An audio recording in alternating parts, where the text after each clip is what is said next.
Good evening and welcome to April 2nd, 1941. I'm Henry Chop, your host, and I will tell you what we are going to listen to in just a little bit. If you enjoy the content on this channel, not only subscribe, but please donate to its upkeep. Because of the vintage old-time radio, films, and music that we feature, this channel does not qualify for YouTube monetization. Help motivate us to keep posting this wonderful content and seeking out more. We'd like to think that this channel is more interesting than any other nostalgia channel of a similar type. Help us keep going by donating. In the description section of this video, you will find a secure link to PayPal. Any little bit helps. Thank you for your support. If you love old-time radio, film, and music, don't forget to subscribe to this channel and click on the bell icon to get notifications as to when a new upload will premiere. If you are interested in World War II as much as I am, check out our other channel, the World War II newspaper channel. Expand the description section to this video and you will see a link that will take you there. Now I'd suggest listening to the latest upload to decide if it's your thing. Over there, you will hear the Chicago Tribune read to you for between 90 minutes to 2 hours. You will get a much more detailed look about what it was like to actually live through World War II than I can give you just by sharing radio broadcasts. You will not only hear detailed news of the big battles and historical events, you will hear trivial facts about the war.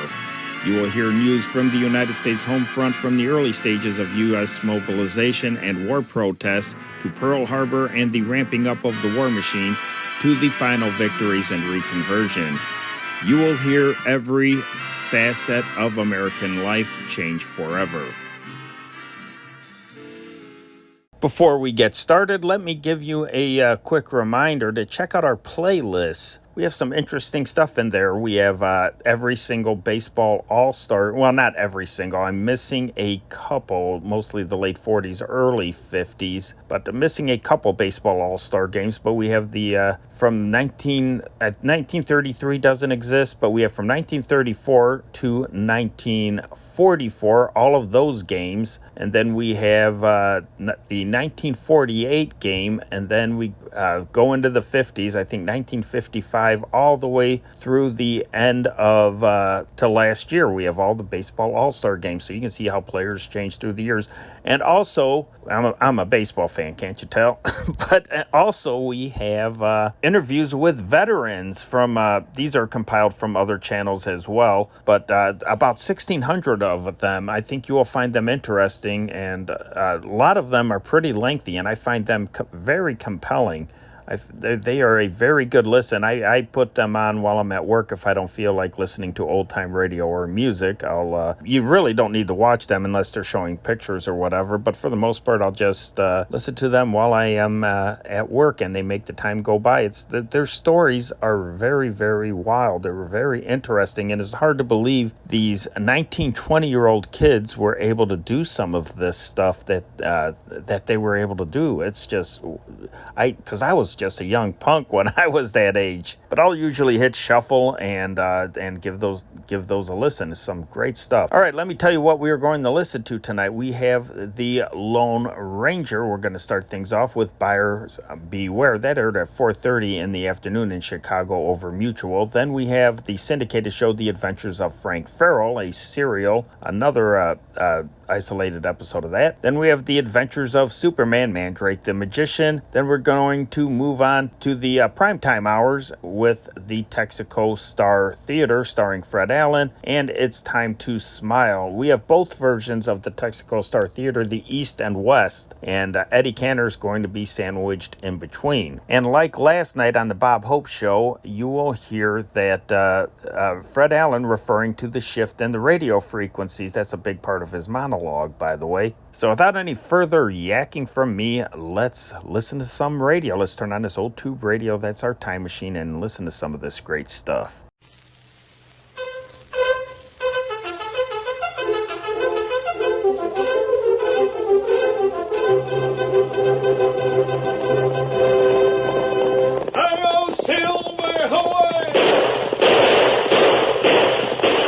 Fiery horse with the speed of light, a cloud of dust, and a hearty "Hi-Yo Silver!" The Lone Ranger.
In the early years of the western United States, the local sheriffs were powerless against the bands of outlaws that roamed the frontier. The honest settlers often took the law into their own hands, and a man accused was a man convicted. The primitive courts were ignored, and hanging for even minor crimes was an everyday occurrence. It was then the Lone Ranger fought to prove that justice and violence could not exist side by side.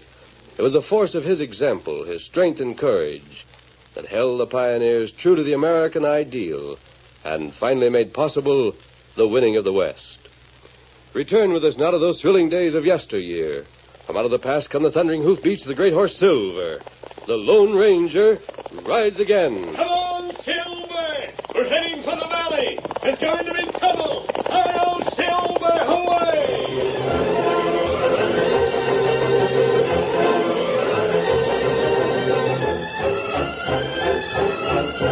It was early afternoon, and the cafe at San Marco was nearly deserted.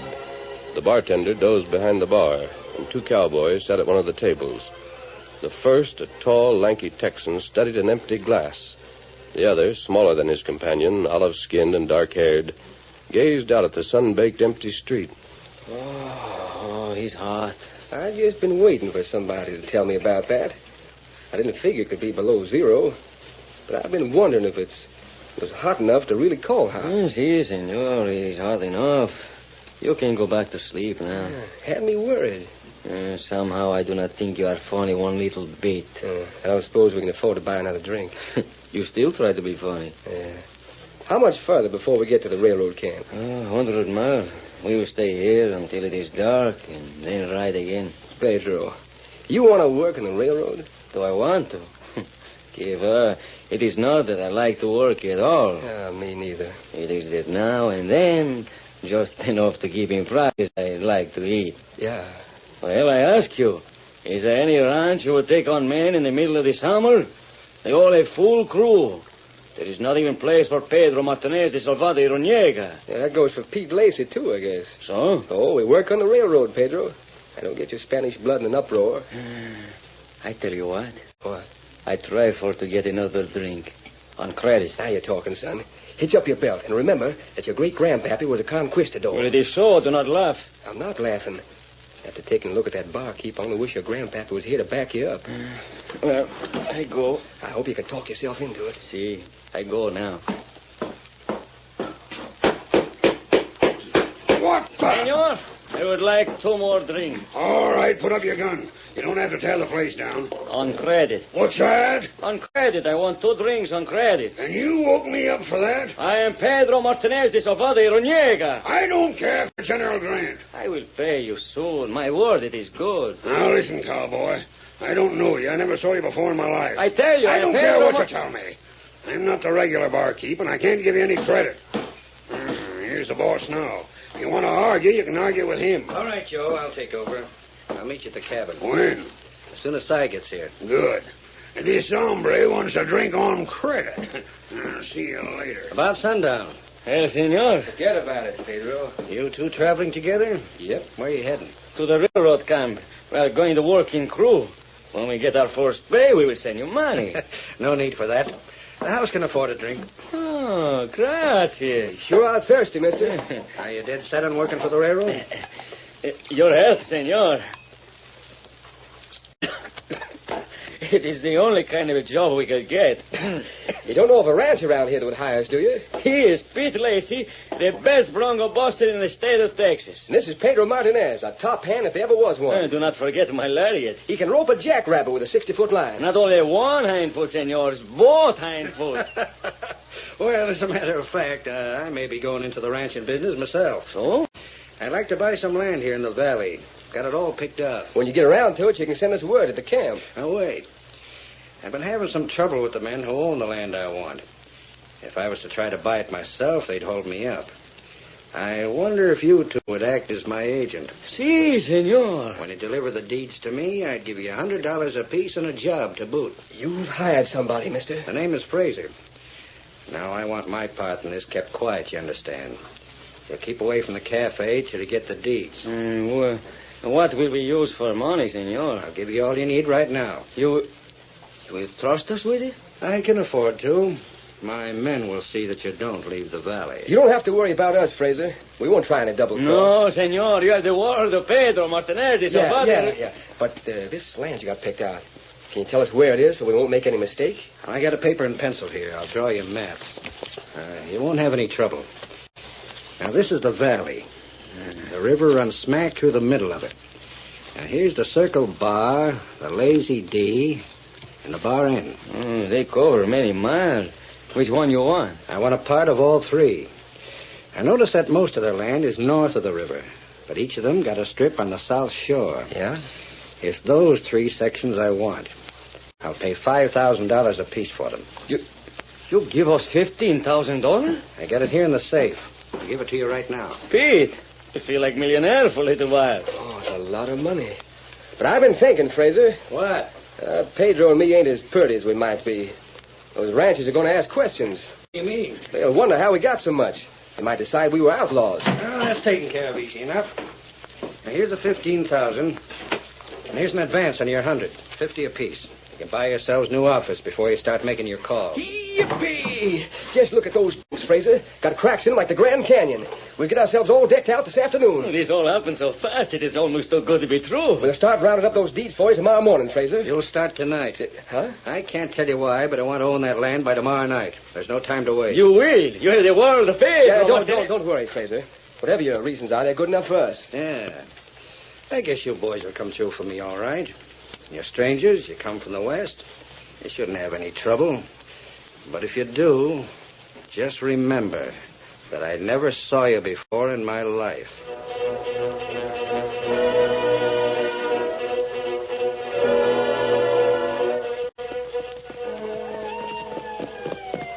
It's awful dark in these woods, Pedro. Si. You sure we're on the right trail? Si, pretty soon we get out of trees, then we ride for half a mile more, come to river, Circle Bar Ranch on other side. This woods would make a great place for murder. You coward? Oh, I'm not scared for myself. But these new boots are awful pretty. I hate to have anything happen to them. Nothing will happen. We got $15,000 on us. You have to tell the whole world about it? I was just talking to myself. Then do not have to yell. Rain up there. Reach for the sky. Pedro, that boy's coming behind us. He's got the drop on us. Spy little boots. You can turn around now. We'll have to die fighting, Pedro. We can't... Senor, Pete, it is the man with the mask. I'll be dogged, the Lone Ranger. And Tonto. We heard you behind us. We waited until you caught up. You recognized us? Just as you were passing, we decided you ought to stop and say hello. Well, it is great pleasure. We can't tell you how great, mister. I was just fixing to say goodbye to $15,000 and a pair of new boots. 15,000. That's right. Hand it over. Now I'll take it back to the bank. Where did you get it? Oh, but no, senor. We would never steal. Oh, not with you and Tonto around. I'd still like to know where you got it. We are on our way to buy a section of the Circle Bar. Well, that's interesting. The right section would be a good investment. We're going to get ourselves a hunk of the Lazy D in the Bar N, too. You're acting for someone else, aren't you? Well, yes and no. You tell the whole truth when the masked man asks you a question. Si, senor, we ask for someone else. Have you come from the west or the east? From the west. We were broke smoke when we hit town, but we And got... you're buying the land for someone in town. Pedro, I'm calling on you to vouch for me. I never said a word about being someone in town, did I? No, Pete, it is not wrong for you to say we get into town and go into a cafe. Everybody knows a man named Fraser owned the cafe. That is not saying anything at all, eh? Thank you, boys. That's all I want to know. Is there something wrong with what we're doing? I'm not sure. We promised to buy land by tomorrow night. And that's your business. I have an idea that Fraser is behind the rustling in this district. But that has nothing to do with buying land. Well, if he's rustling, we will not work for him. We will not take his money. But we have already, Pedro. Oh, don't tell me I'm going to have to say goodbye to my boots. You can carry out your orders. You're sure he's all right? If Fraser's a crook, it may be all we need to expose him. Go ahead. It makes me feel a whole lot better. But don't give the deeds to Fraser. Not until you've seen me. When will that be? Where? You can visit all 3 ranches tonight. Sure. And when you finish with your business, come back here and make camp. Wait here for me. Si, senor. I may not get back until tomorrow night, but don't leave. No, sir. Adios, then. Ready, Tanner? Come on, Silver. Get him up, Scout. Hello, Silver, away!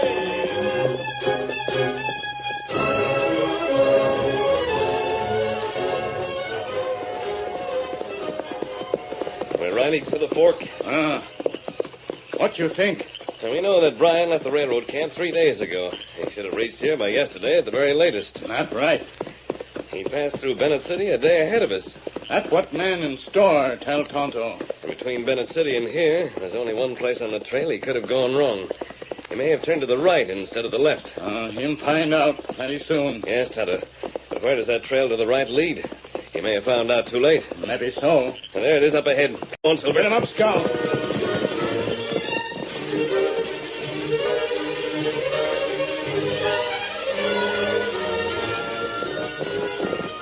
Trail ends at that cabin. It looks deserted. No light. Now, we'll have to investigate. Pull up, Tonto. Well, we'd better leave the horses from here. Better we circle cabin. Go around back. You're right. There seems to be a lock on the front door. That's unusual in this part of the country. You think we find railroad man inside? I almost hope we don't, Tonto. Come on.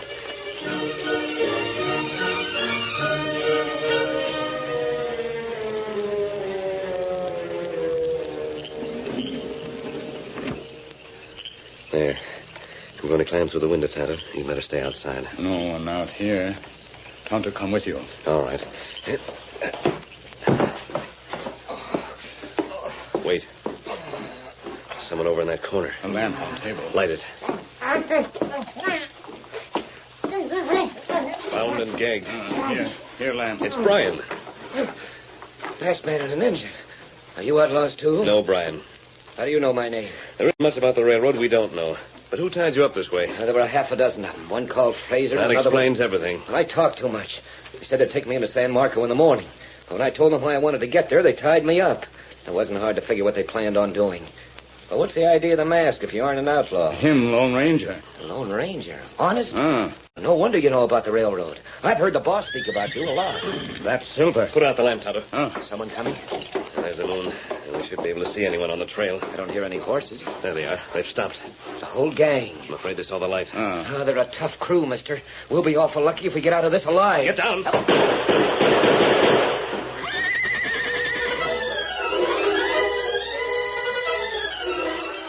The curtain falls on the first act of our Lone Ranger story. Before the next exciting scenes, please permit us to pause for just a few moments.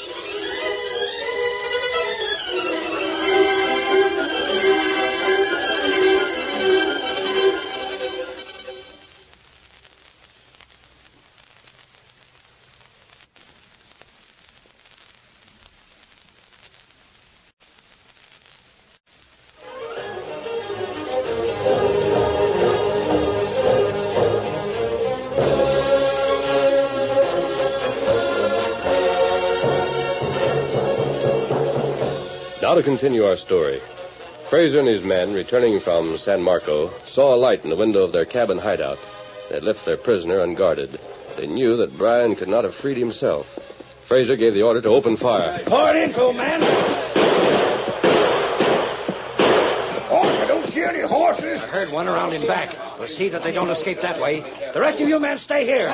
Come on, Joe. There's no sign of light in the cabin. Who could it be? Some traveler come along looking for a place to spend the night. What do we do with it? Hold him until tomorrow night. That's all we have to do. You sure those 2 cowboys won't try to double-cross you? They haven't got enough brains. Boss, there's a white horse and a pink. A couple of men getting out that window. Let them have it. They've got to the horses. Get them! What do we do? We can't catch them. Rain up at the cabin. But one of those hombres might have been the railroad man. If he gets away... I don't think so. They're both too big. Better pass the word along to the boys before we go in. They'll fill us full of lead. Hold your fire! Hurry up. Through the window. Brian. We left him gagged. What do you want? He's free. Maybe he's got a gun. He wouldn't have answered if he didn't. Light the lamp. Still tied up, huh? But he isn't gagged. Who are those two men that just hightailed it out of here? Masked man and an engine. What do they want? They took the gag out of my mouth and asked me who I was. I told them. But they left you here. You can see for yourself, can't you? They were outlaws. We scared them all. Maybe so. Maybe they found out all they wanted to know. Did you tell them why you came to San Marco? I didn't have to. They knew? Well, they seemed to. Somebody else is onto the deal. A masked man can't do nothing about it. I don't like it. You stay here, Joe. Where are you going? I'm taking the rest of the boys back to town. We've got to find those two cowboys before the night's over.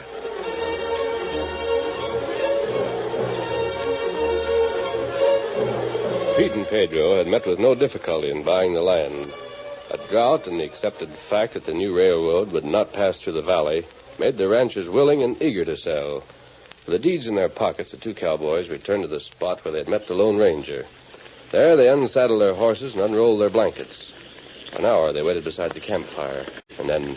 It must be 2 o'clock, Pedro. We better hit the hay. See, the masked man, he will not come until morning. Will you give me a hand with my boots? They're mighty pretty, but they're mighty tight. All right. I pull them off. Oh, you can't do it that way. Turn around so your back's toward me. All right. Now, I'll push you with my other foot. Now. That is insult. You push Pedro Martinez de Sofadi Roniego on his face. Oh, I didn't know it'd come off so easy. It is insult you push me on my face. I didn't. We will fight a duel. All right. Tomorrow at sunrise. I'll go to sleep. No. There's someone coming. The white horse. The paint. The Lone Ranger and Cantor. We will postpone the duel. We got the deeds all right, masked man. I know you did. You do? How you know that? Tonto and I have stopped at all the ranches. Let me see them. Pedro? Yeah, right here. Yeah. The Circle Bar, the Lazy D, and the Bar N. And the ranches assigned them, but you didn't. No, senor. Fraser tells us not to. He will take them to the land office, have them registered in his own name. Do we let him, masked man? Shall we give him the deeds? I'll keep them for the time being, and... Wait a minute. Something wrong? Is this the land Fraser told you to buy? See, Circle Bar, Lazy D, and Bar N. Yes, I see. Boys, most of the ranchers have gone to town. To San Marco, you mean? Yes. This time of night? I think you'll find them in the cafe. They're looking for you. What for? You'll find out when you get there. It's time you told them you were acting for Fraser when you bought this land. You want us to go into town right now? Right away. Tonto and I'll meet you there in a little while, just as soon as we've taken care of some other business. We will go, senor. Ready, Tonto? Come on, Silver. Get him up, Scout. Hail, Silver, away!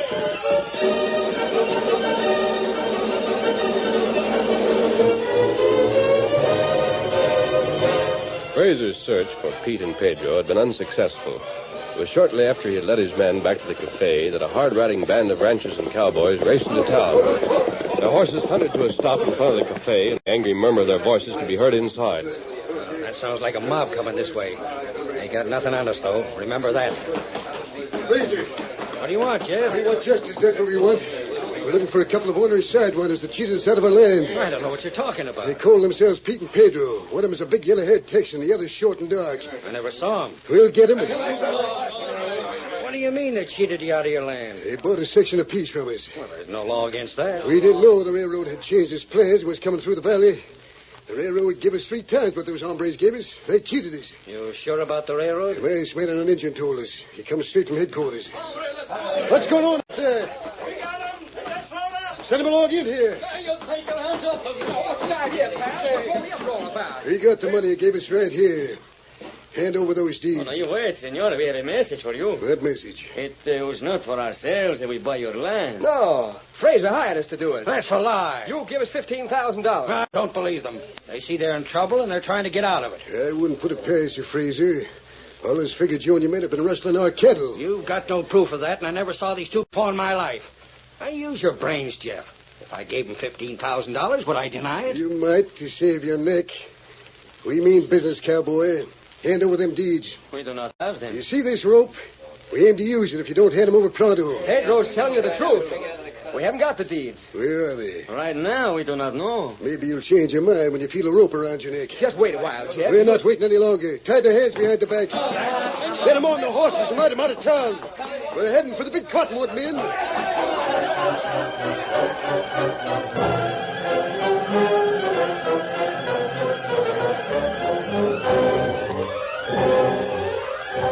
Pete and Pedro were hustled out of the cafe and lifted to their saddles. Jeff rode in front of the self-appointed posse, and the town was left behind. A thin streak of light rimmed the eastern sky as a giant cottonwood loomed on the trail ahead. That's it. Now sling those ropes over the big limb. I'll do it. You're not in this, Fraser. I don't like a dirty deal any more than you do, and I'd sure like to make 'em talk. Hurry it up, then. Give me a hand, boys. Back up their cayuses a little. That's it. Hold it now. You change your mind any yet? We'll tell you the truth. There's nothing more for us to say. No use wasting our breath. You won't have any before long. All the more reason why I should save it. I got a few goodbyes to say. See, adios, Pete. Goodbye, Pedro. And goodbye, little boots. I wish I could wipe you off just once more. Why for do you call them little boots? You have got the biggest feet in America. What's that? The biggest feet in America. Them fighting words, you skunk. Skunk? That's what I said. Saying hard things about my feet. They never do no harm. They pushed me on my face tonight. Senor Jeff, you untie my hands and I will fight duel with this man. I will kill him dead and save you the trouble. That suits me. Yeah, Give me the chance, Jeff. I'll pump him full of lead. Just untie my hands. Don't pay any attention to him, Jeff. Now sit still so I can get this noose around your neck. Too bad, Pedro. It might have worked. It was worth a try. Do you have to pull the noose so tight already? It's your last chance. Where's those deeds? Come on, Silver! Listen, Pete. Deeds are coming, Jeff. Eh? Can't you hear those horses? Yeah, I can see him, too. It's getting light in the east. Hurry, Silver, old boy! It's the masked men and the engine, the same ones that told us about the railroad. There's somebody else with him. Yeah, a couple of hombres. Joe and Brian. Don't let Fraser get away, Jeff. Looks like he's trying to make a break for us. Stay where you are, Fraser. What's going on here? You can see for yourself. These are the hombres that cheated us out of our land. Have you got the deeds to it? I have. Then hand them over. And not so fast, Jeff. Senor, Fraser said that he did not give us money. You deny giving them $15,000? Why, yeah. It's certain that no one else gave it to you, Pedro. The land you bought belonged to you. We got something to say about that, and we've had enough palavering. You've listened to me once before, Jeff, and you'll listen to me again. Not for long. It won't take long. And here's the man the railroad sent to buy your property, Jim Bryan. Howdy. Suppose you tell them which sections you want, Bryan. Why, sure. Everything on the south side of the river. The south side. That's right. But the land we sold was on the north side. Exactly. You still own the land the railroad wants, and Bryan is ready to do business with it. Cut the ropes on those boys. Pete, I tell you it was the land on the south side we should buy. Yeah, You tell me I am wrong. You say we buy land on the north. I sure did. I can't understand how I was so plumb forgetful. So, sometime, Pete, sometime Pedro think you have a brain, eh? Steady there, Fraser. I'm just going back to town. I haven't got any business with Brian. I got some business with you. Perhaps you haven't noticed that Joe's with us. Bring him over here, Tonto. Well, you got him tied up. Quiet down, men. We haven't finished yet. When Bryan rode into the valley, he took the wrong trail and ended up at Fraser's cabin in the hills. He was made a prisoner. I didn't have nothing to do with it. You can't put all the blame on me. Ah, shut up. You'll both keep quiet until I've finished. Fraser hired Pete and Pedro to buy your land. If he denies it, well, we can't do anything about it. But the hides are another matter. Thanks. After we set Bryan free just now, Tonto and I made a search of the cabin. We found a trapdoor. Underneath the floor of the cabin, there was a storeroom. It was filled with hides. You could hardly get down in the place. We only brought 3 with us, but they should be enough. I'll let Jeff see them, Tonto. You look. Circle bar, that's my plan. Lazy D and bar end. And that explains the rustling in this district. Fraser and his men have been stealing your cattle with their hides. The skunks will string them up right now. No, you won't. You'll put them in jail and give them a fair They trial. deserve to hang. You let a judge and a jury decide that. Better do what he says, men. You're talking to the Lone Ranger. Gosh, we didn't know that, mister. Whatever you say goes. Round him up, boys. Take him back to town and throw him in jail. Yeah? Pedro, Si, senor. whatever you do with that land is all right with me. Let's go, Tonto. Get him out, Scout. Come on, Silver. Adios. So long, mister.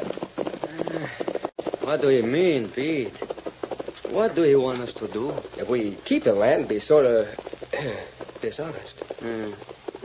We have no money to stock it. Being ranches, we couldn't travel anymore. Oh, that is bad. I know. He wants us to give the land back to pay the ranchers for the cattle they lost. Hey, it's a good idea. That's what he wants, I'm sure of it. Si, senor. That is what he wants. The Lone Ranger is our friend, and he always wants his friend to be happy, eh? Hi-yo, Silver, away!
The story you have just heard is a copyrighted feature of the Lone Ranger Incorporated.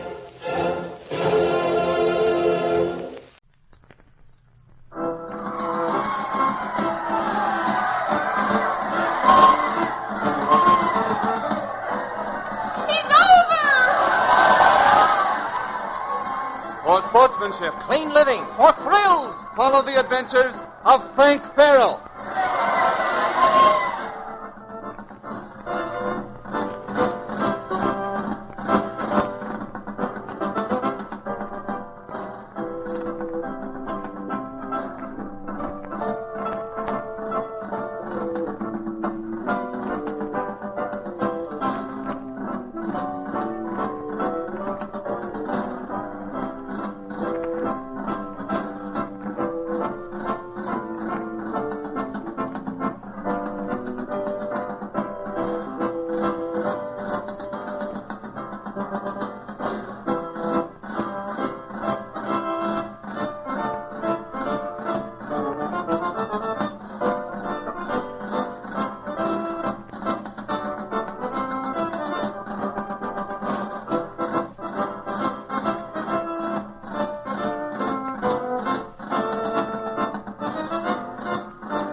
And now for Frank Ferrell and his adventures. In the last episode, Frank and Spud discovered the cabin where the two desperados, Duke and Mike, were holding Helen Newman and her father. Frank had crawled through the window, leaving Spud on the outside. Frank had hardly entered the room and was just explaining his plan of action to Helen when Duke burst into the room and informed Frank that he would be held with Helen and her father. As our present episode opens, Frank is being carefully guarded by Duke and Mike. Let's listen. Were you alone, Ferrell? Come on, speak up. I want to know. Were you alone? Yes, I'm alone. You don't see anyone with me, do you? Yeah, I'll find out pretty quick. Hey, look, Duke, through the window. Yeah? Some guy running through the trees. Look out, I'll get him. There's one baby that we won't have to bother about. Hey, what the... Sorry to spoil your aim, Mike. Why, you young punk, I got a good notion that... Who was it? Who was it you had with you? Just a friend of mine who's going after the state police. They'll be here to round you boys up in a few hours. Oh, yeah? When they get here, they won't find us. Won't you please untie my father? You bound him so tightly, I know he must be terribly uncomfortable. Quiet. You're lucky we didn't tie you up too, sister. But won't you please untie him just for a little while? What's the idea? Why have you tied him up? Because he wanted to leave in the middle of the night. Yeah, and he's been sick. We knew it wouldn't be good for him in the night air, so to keep from getting rough with him, we just tied him up. Well, you had no right to treat him like that. I demand that you untie him. Just keep on, and you're going to be sorry. Well, I'll untie him if you won't. Stop him, Mike. Oh, want to get rough, do you? How do you like that? Yeah. Maybe that'll shut you up for a while. Brave men you are, picking on a boy. Tie that kid up, Duke. And if I hear another peep out of you, sister, I'm going to tie you up, too. Then you'll really have something to cry about. I've been trying to be nice to you, but maybe a little rough treatment will be in order. You'll pay for this, both of you. You'll see. Quiet, you. How about it, Duke? You got the Ferrell kid tied? Just about. Would it be asking too much if I asked for a drink of water? No water in the house, and we're not going to take a chance of being bumped off going to the spring. But surely there must be a few drops of water left in the bucket. I told you there was no water in the house, so pipe down. Getting tired of hearing you complain. You guys haven't an ounce of decency between the two of you. You're yellow, both of you, and if you'll cut these ropes, I'll prove it. Duke, when you get through with that kid, you better tie up the girl, too. You do, and you'll be plenty sorry. I know something that may help you two, but you'll never find out if you tie her up. Oh, yeah? Just what do you think you know? This better be good, or we'll do worse than tie you. All right, kid. How do you know? Come on, start talking. You promise not to tie her up? Start talking. Hey, Duke, did you frisk this kid for a gun? Yeah, I went through him. Nothing on him. All right. All right, what have you got to tell us? It better be good. Now, listen, fellas. You've got a good chance of getting out of these hills if you leave within the next few hours. Spud is going to Pueblo to get help, and he'll know where to bring them. My tip to you is to get a few hours' sleep and beat it. And that's straight? There wasn't no one with you but that kid? Why should I lie about it? Well, I guess we got nothing to worry about for a while. Hey, Mike, better knock off an hour or so sleep. Sleep? What are you talking about? Come on in the other room. We got plenty to figure out before we get out of these hills. Come on. Okay, sister. It's in the other room with us for you. You might take a notion to untie those ropes if we left you in here. But if I promise not to... We wouldn't believe you. Come on. You're going with us.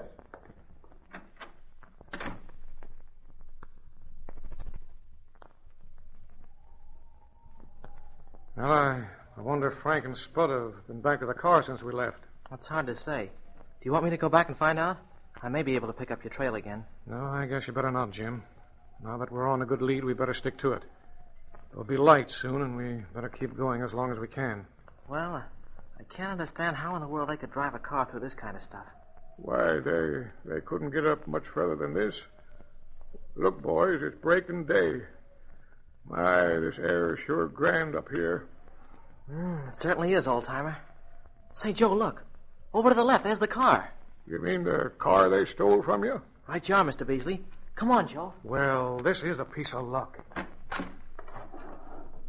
Well, they haven't moved a thing. Are all your bags and things? See, they're still in the car. Yeah, I can't understand that. Say, we must be pretty close to them now. No, I think we're still quite a distance.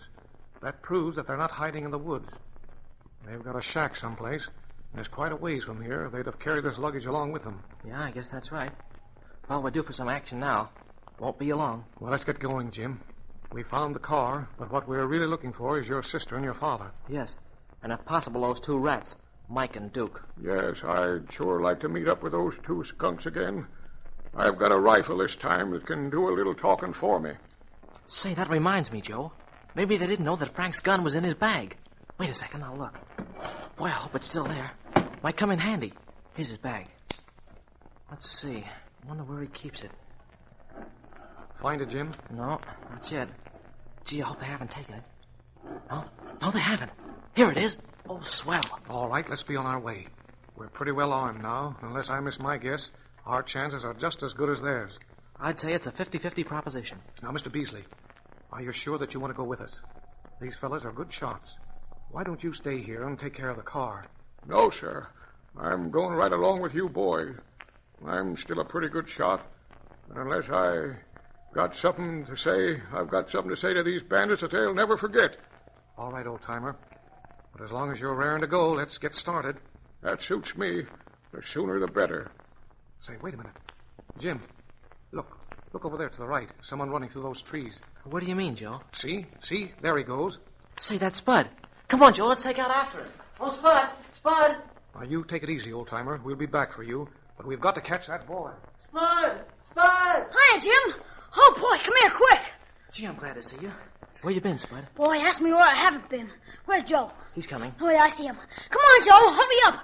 I got plenty to tell you. What's happened, Spud? Where's Frank? That's what I got to tell you. Hiya, Joe. You've been running, ain't you? Say, I have.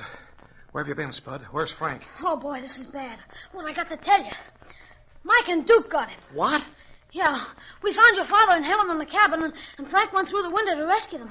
But while he was in the room, Mike and Duke came in and grabbed him. I beat it quick to try and find you. I didn't get more than 100 feet when I heard a shot.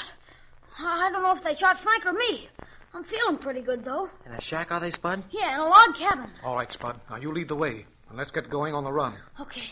I've been running for the last half hour. I guess I can do it a few hours longer. Well, come on. Let's not waste any more time. Come on, Spud. Lead the way. That's me, boy. Hey, don't run so fast, or I'll have to bring up the rear. Hey, Joe, wait a minute. Hey, wait a minute. There's an old man back there chasing me. Hey, Jim, he's carrying a cannon. It's okay, Spud. He's a friend of ours. Come on, step on it. It's a good thing I found out in time. I was getting ready to make him eat that gun. Come on, boys. I'll show you some running now that is running. After a long sprint, Spud has guided Jim to the top of a small hill where they can look down on the log cabin where our friends are held captive. Here they wait for Joe and Old Man Beasley to join them. Listen. All right, Jim. Here, wait right here now. See, there's the cabin. See through the trees? Oh, yeah, I see it. Boy, that was some run. I wonder where... Oh, here comes Joe now. Gee, Spud, you're pretty good on your feet, you know it? Yeah, sure, I know it. My feet have never failed me yet. Oh, boy, I forgot I'm getting thirsty again. Okay, Joe. There's the cabin. See through the trees? Oh, yes. All right, now, boys, let's get our breath and figure out what we're going to do. Where's the old man? He'll be along soon. He couldn't keep up that pace that you set, Spud. Now, let me see. Oh, Spud, is that a barn and part of a corral over there? Yeah. Used to be a barn, I guess, but there's nothing in it now. We looked in when I was here with Frank. How are we going to work this, Joe? Well, first we're going to be very careful not to be seen. If they know that we're closing in on them, they'll barricade themselves in that log cabin. They could hold us off indefinitely. We'll be handicapped, too, by Helen, your father, and Frank. We wouldn't dare risk firing in there. Gee, now that we're here, we're still a long way from saving them. Yeah, I guess that's right, Jim. We'll have to use our brains from here on. Walking up to that door and getting plugged is the fool's way. What do you suggest, Joe? We'll have to get those men out of that cabin in some way. You mean you want them to get out of the cabin? That's it, Spud. Can you think of any way to do it? Yeah, I know how we can do it. How? Well, I could go down and knock at the door and ask for a drink of water. Uh-oh, that's enough, Spud. Don't think any more. You don't think much of my scheme, do you? No, not much. Wait a minute. I have it. What do you mean, Joe? What have you got? The one sure way of getting people out of a house. I don't get you. The one thing that will always draw a crowd. That will always make people run out of the house without looking for their hats. Well, I always run out of my house when I hear the fire engine. Exactly. Your genius is working again, Spud. A fire will always bring people out to investigate. Now, here's my plan. I'll crawl up to that barn and I'll set it on fire. When they rush out to see what's going on, we'll cover them and we'll take them or we'll... I get you. They better let us take them or we won't bring them back alive. All right. Here comes Old Man Beasley. Come on, boys. We'll explain our plan to him and then we'll put it into action. Come on, fellas. Let's get going. Right with you, Miss Joe.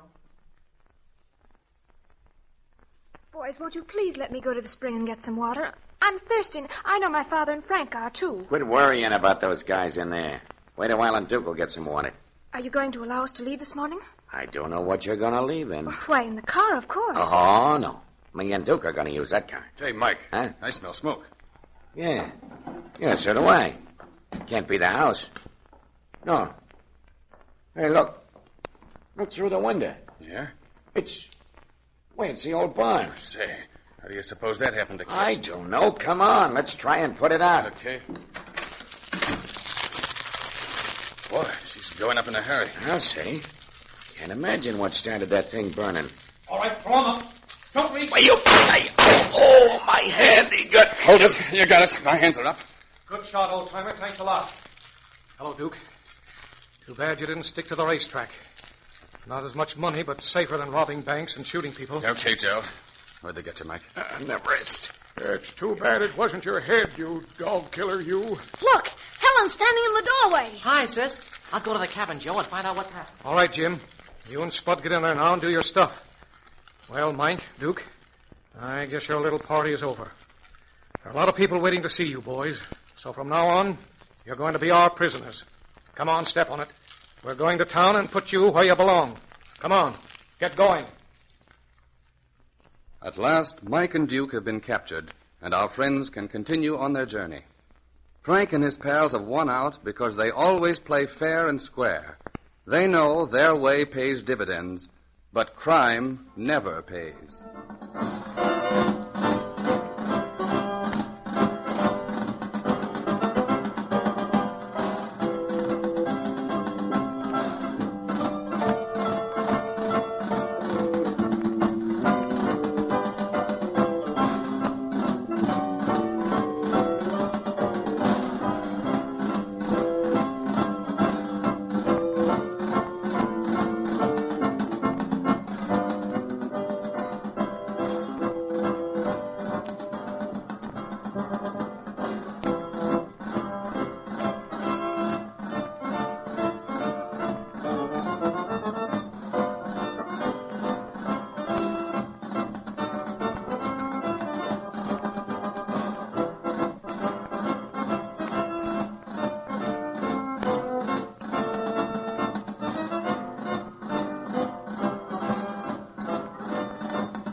Presenting Mandrake the Magician.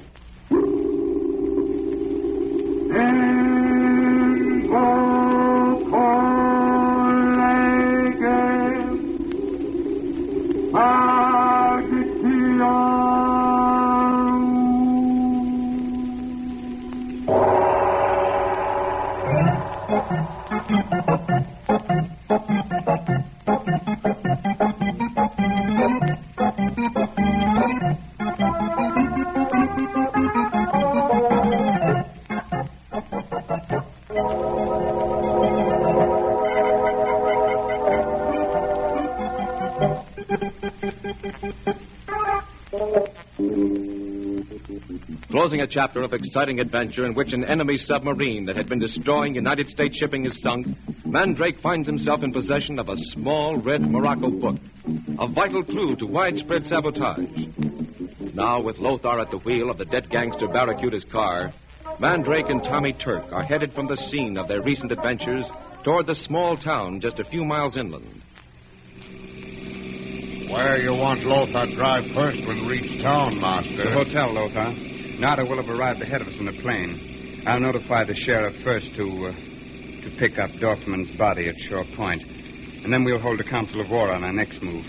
What next move be, Master? Well, we'll get the jump on our enemies if possible. At least we know one of them by name. High Pitch. The fellow Nada saw looking in the window back at the shack. Too bad Lothar not catch him. Him get away in dark. Yes. And I'm wondering where he went. He's payoff man for the big boss, remember? No, he didn't walk out from town. Got a car, maybe? I think so. But if he did drive out, he's still behind us. This is the only road from the point into town. Well, suppose we pull up alongside road. Wait for him to pass us. Then chase him. No, that's not such a good plan, Lothar. Better to have all cars coming from the point stopped by the police. We can't afford to let High Pitch slip through our fingers. Besides, well, there's one element of danger, Lothar. You understand? Danger? Oh, sure, Lothar understand. I haven't got anybody but my grandmother. She hasn't seen me since I was a baby. Doesn't make any difference what happens to me. Why, Tommy, you haven't said a word since we left the point. What made you say that? Because I saw you in the mirror. You nodded toward me. Oh. You'd lay for this fella High Pitch, but you're afraid I'd get hurt. Well, I'm afraid you are a little young for this sort of thing, Tommy. You see, it's our duty, Lothar's and mine, to deliver you safely to that grandmother you just mentioned. Understand? Sure. I'm anxious to get back to town, too, but not because I'm afraid. Oh, we know Tommy not afraid of anything. Oh. I used to get scared. You see, I was on the other side when the war started. Mother died from shock after an air raid, and Dad started flying planes across the Atlantic. He just disappeared. So I came home on a ship with a lot of other kids. Me and Trix, my dog. See, I was on my way to join Grandmother with Trix when the ship was blown up. You know, that one we were all on together. Yes, I know, Tommy. You see, Trix and I were real pals. She's an air raid orphan, too. She had 6 brothers and sisters. But when the air raid siren started blowing, I just grabbed her up and... Yes, Tommy. Go ahead. Well, after the all-clear siren, I went back and... Trix and I were both orphans. Watch it, Lothar. Nearly went into the ditch. Sorry, Master. Lothar got something in the eye. Can't see for a minute. Oh. Take my handkerchief, Lothar. Your eyes... Thanks, Tommy. Mr. Mandrake.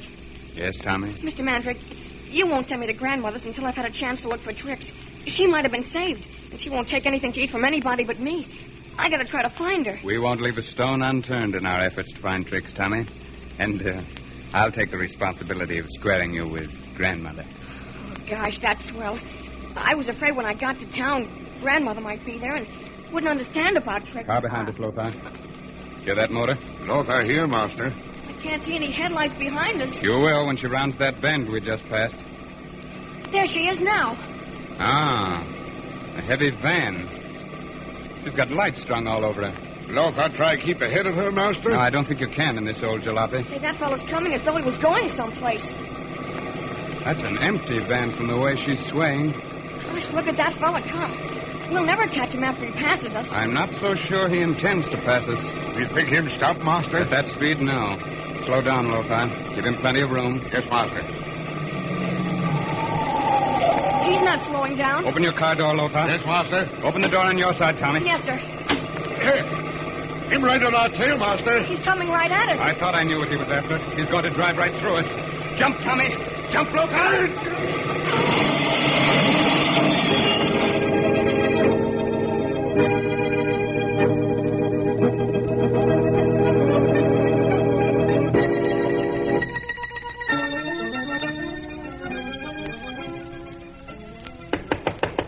Who's there?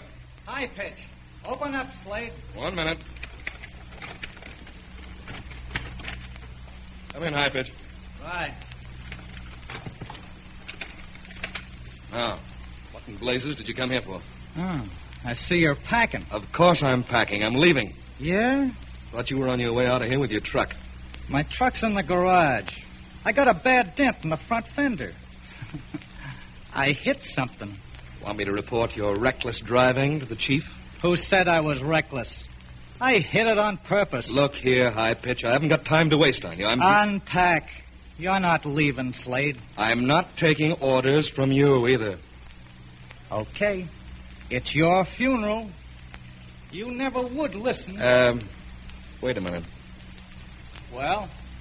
If you've got anything on your mind, spill it. You know I've got to report to the chief. What are you going to report? Shore Point blown up. Submarine base destroyed. 5 enemies of the great plan eliminated. I think I just eliminated 3 of the enemies of the great plan with my truck. The other 2, Nada and her brother Sigrid, are here in the hotel. What are you talking about? Heard the explosion when Shore Point was blown up. You heard the submarine blow up. That bombing plane that was headed for you know where. Heard it, too. She passed flying low without lights. You're joking. Yeah?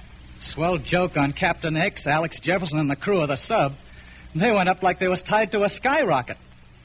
One'll get you 10, they ain't come down yet. Killed? What do you think? You know how it happened? Sure. Double-crossed by the pilot, Dorfman. He went patriotic before he kicked off. Oh, now, please. Yeah, I heard the whole thing. Nearly got caught looking in the window of Barracuda's shack. How did you happen to be there? I dropped my load for the sub at the point and was heading back to town with an empty van. Had engine trouble. I was only about a quarter of a mile from the point when I heard the explosion. You went back? Sure, I went back. I was curious. I knew that explosion came from out at sea. Well? I learned all I could, and I got back to my truck. Waited for Mandrake, Lothar, and that kid to pass me. Followed them and blasted them off the road. Good work, High Pitch. Did you stop to make sure that the... I'm a hit-and-run driver. The lights went on in a house right alongside the road when I smacked their car. I beat it. And you can't be sure that... I'm sure I made kindling wood out of that jalopy, and they was in it. Well, could be worse. Yeah, it could. And you better get to that flossy nodder and find out just how much worse and spike it. What do you mean? I mean Mandrake's got one of the little red books. He's got the... What? Yeah, with names, dates, a map, and everything. A smart guy might do something with that. We've got to get that book back, High Pitch. Yeah. I thought you'd get the idea. Nada's room number is 47. 47, eh? Room 47, please. You think she'll come here? Your crude methods can't be used in a case like this, High Pitch. My crude methods worked once tonight, but I'm willing to watch you, mastermind, and learn. Hello, is that you, Mandrake? No, Miss Nida. I'm afraid Mandrake has met with an accident. Accident? You mean he's been hurt? Now, don't be alarmed. Could I speak to you at once, privately? Why, I don't know who you are. My name's Slade. Slade? I know no one by that name. Well, confidentially, I belong to the Army Intelligence Division. Oh, I see. Now, it's vitally important that I obtain all the facts and evidence in your possession pertaining to certain happenings tonight. Turn over at once to my superiors. You understand? Yes, of course. We're particularly interested in a little red book. Oh, I have it. Mandrake gave it to me for safekeeping. Oh, splendid. Now, with your permission... Please come to number 47 at once.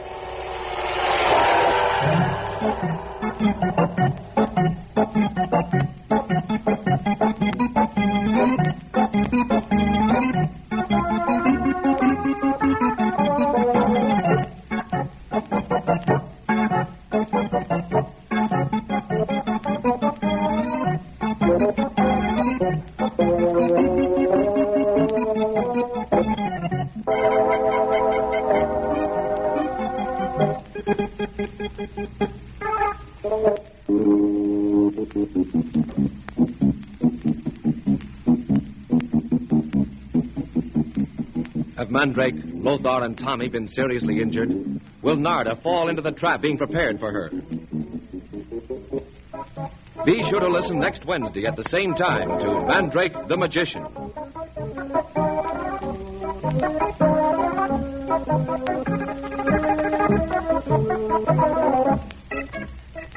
Mandrake the Magician is adapted from the King Features adventure strip of the same name.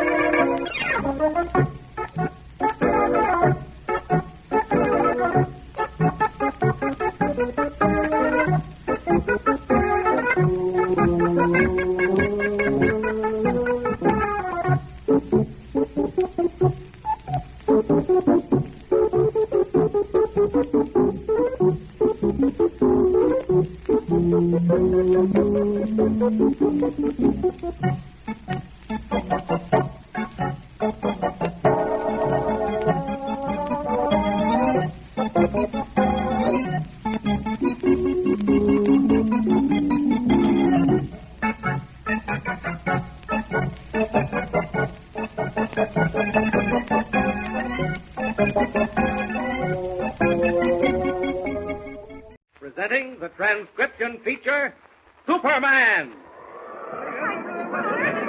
Up in the sky! Look! It's a bird! It's a plane! It's Superman!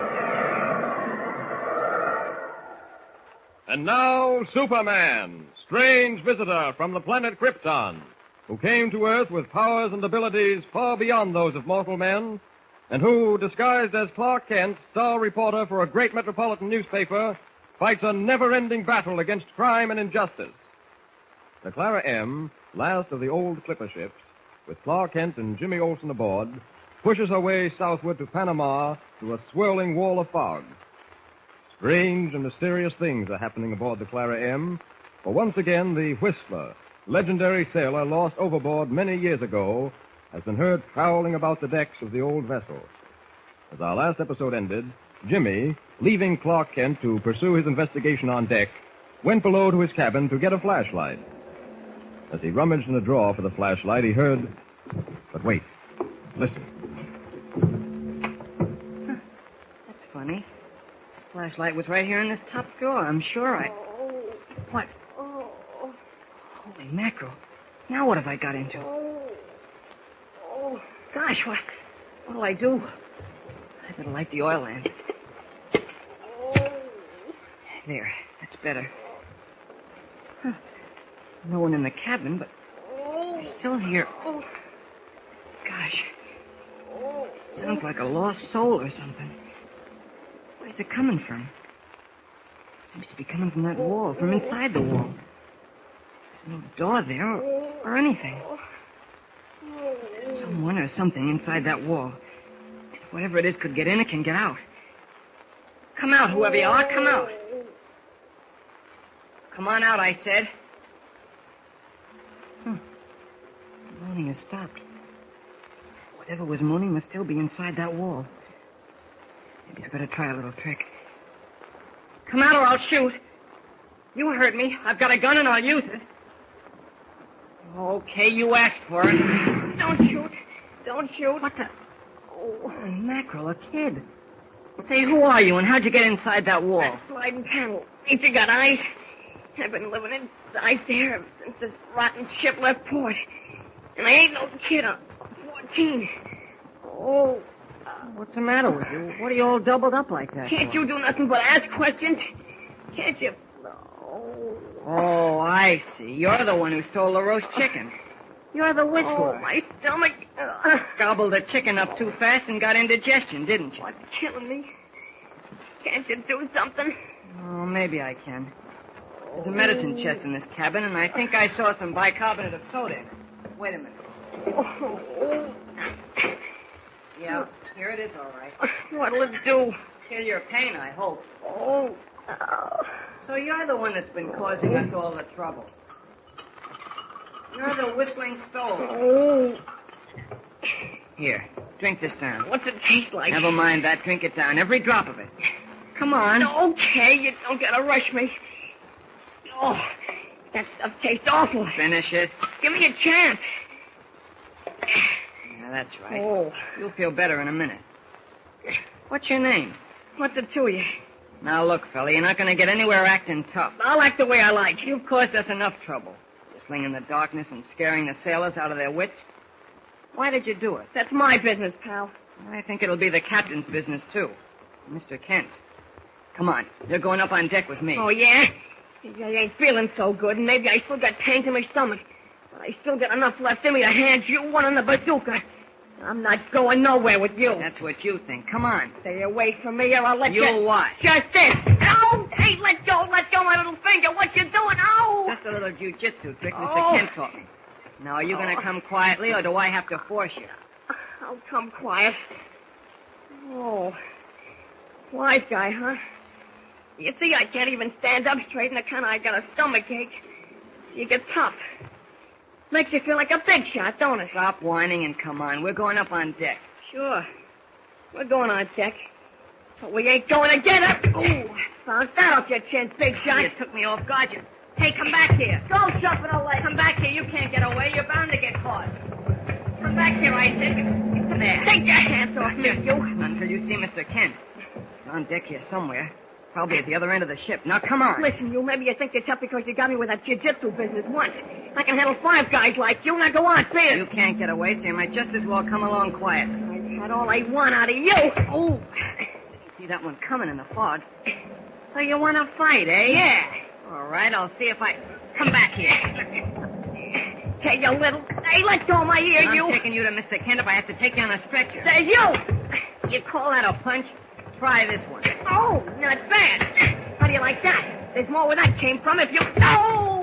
Come on. Get up. And don't tell me you slipped. Caught me off balance, that's all. I'll get you for this. I'll bust you in half. I'll put you... Take your hands off my throat. You're bending me over the rail. You got it right, pal. You're going overboard. And you're going right now. And you're going with me. That's what you think, you little... Hey, let's go. I can't save myself. Let go of me. We're falling.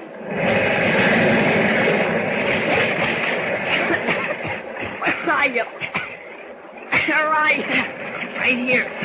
Strike out for the ship. She's moving away from us fast. I can't swim. Can't swim. Holy mackerel.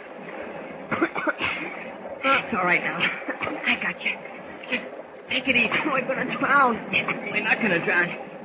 Just get up. Stop talking. We're going under. Maybe that'll teach you to keep your mouth closed. Hold on to me.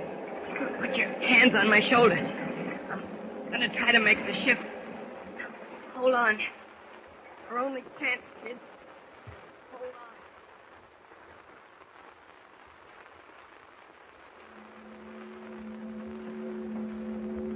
on. That you, Mr. Kent? Yes, Barnaby. Well, I've roused the men out of the forecastle.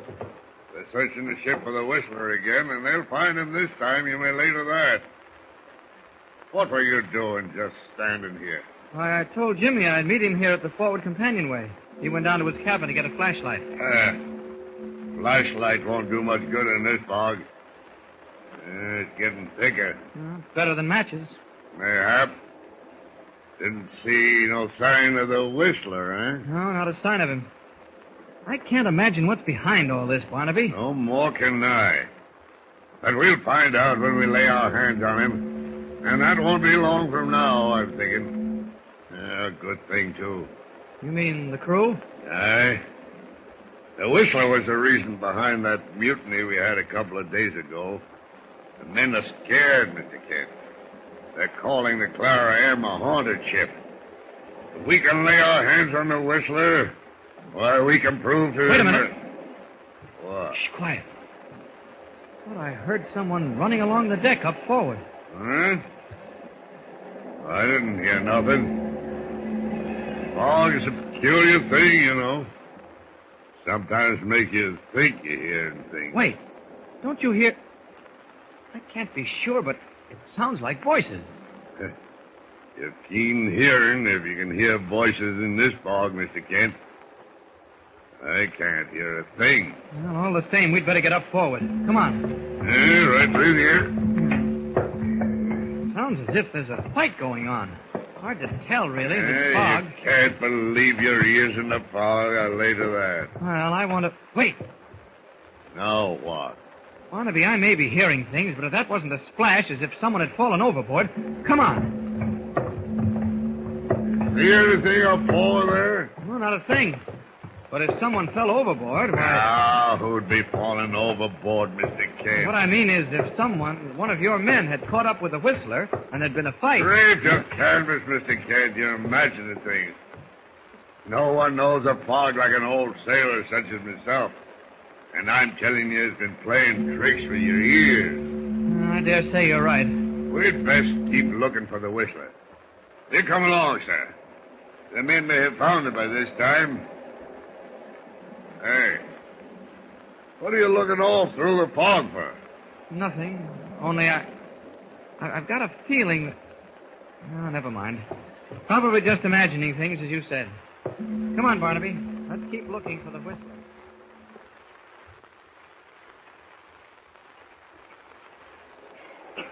We're making it. You ain't getting nowhere. Just keep your head. We'll make it all right. We will, huh? Look at those riding lights in the Clara M. They get further and further away all the time.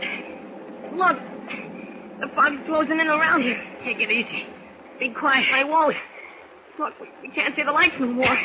You'll never get to the ship now. We're going to drown, that's what. We're going to drown. Help! Help, we're drowning! You stop struggling. How do you expect me to swim if you stop it, or we'll both go under? We're going to go under anyway. Done for. Done for. I can't swim for the both of us. We'll never reach the ship. It's gone. We can't catch up to it. Stop it. Stop struggling. You're making this a lot harder out your arms. You're strangling me. This is the only way. Oh. Now you'll be quiet. There. Up on your back. Hand under your chin. And now to try and make the boat.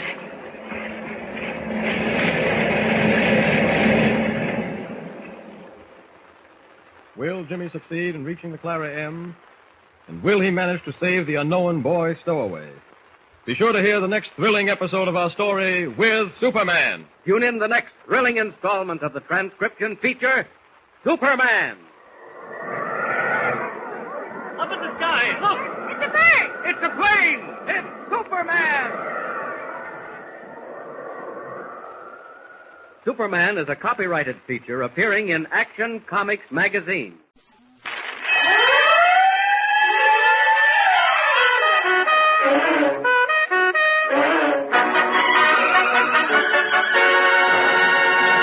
The Texaco Star Theater.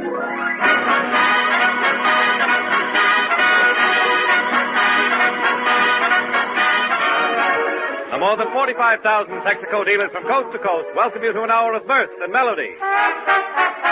With our star comedians, Fred Allen, Kenny Baker and Portland Hopper, the Texaco Roundtable, Win Murray and Al Goodman's Orchestra. It's Texaco time.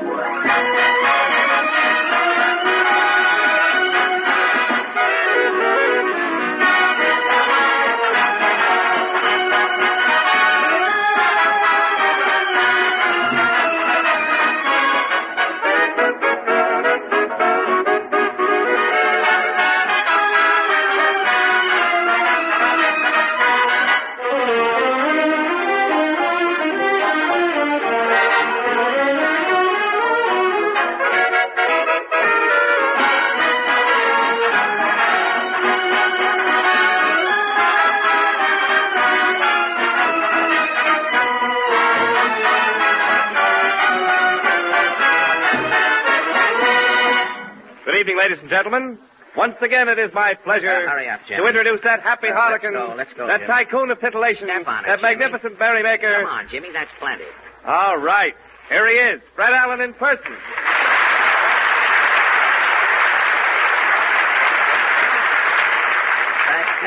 I took a big bow. I bought some new suspenders. I wanted to try them.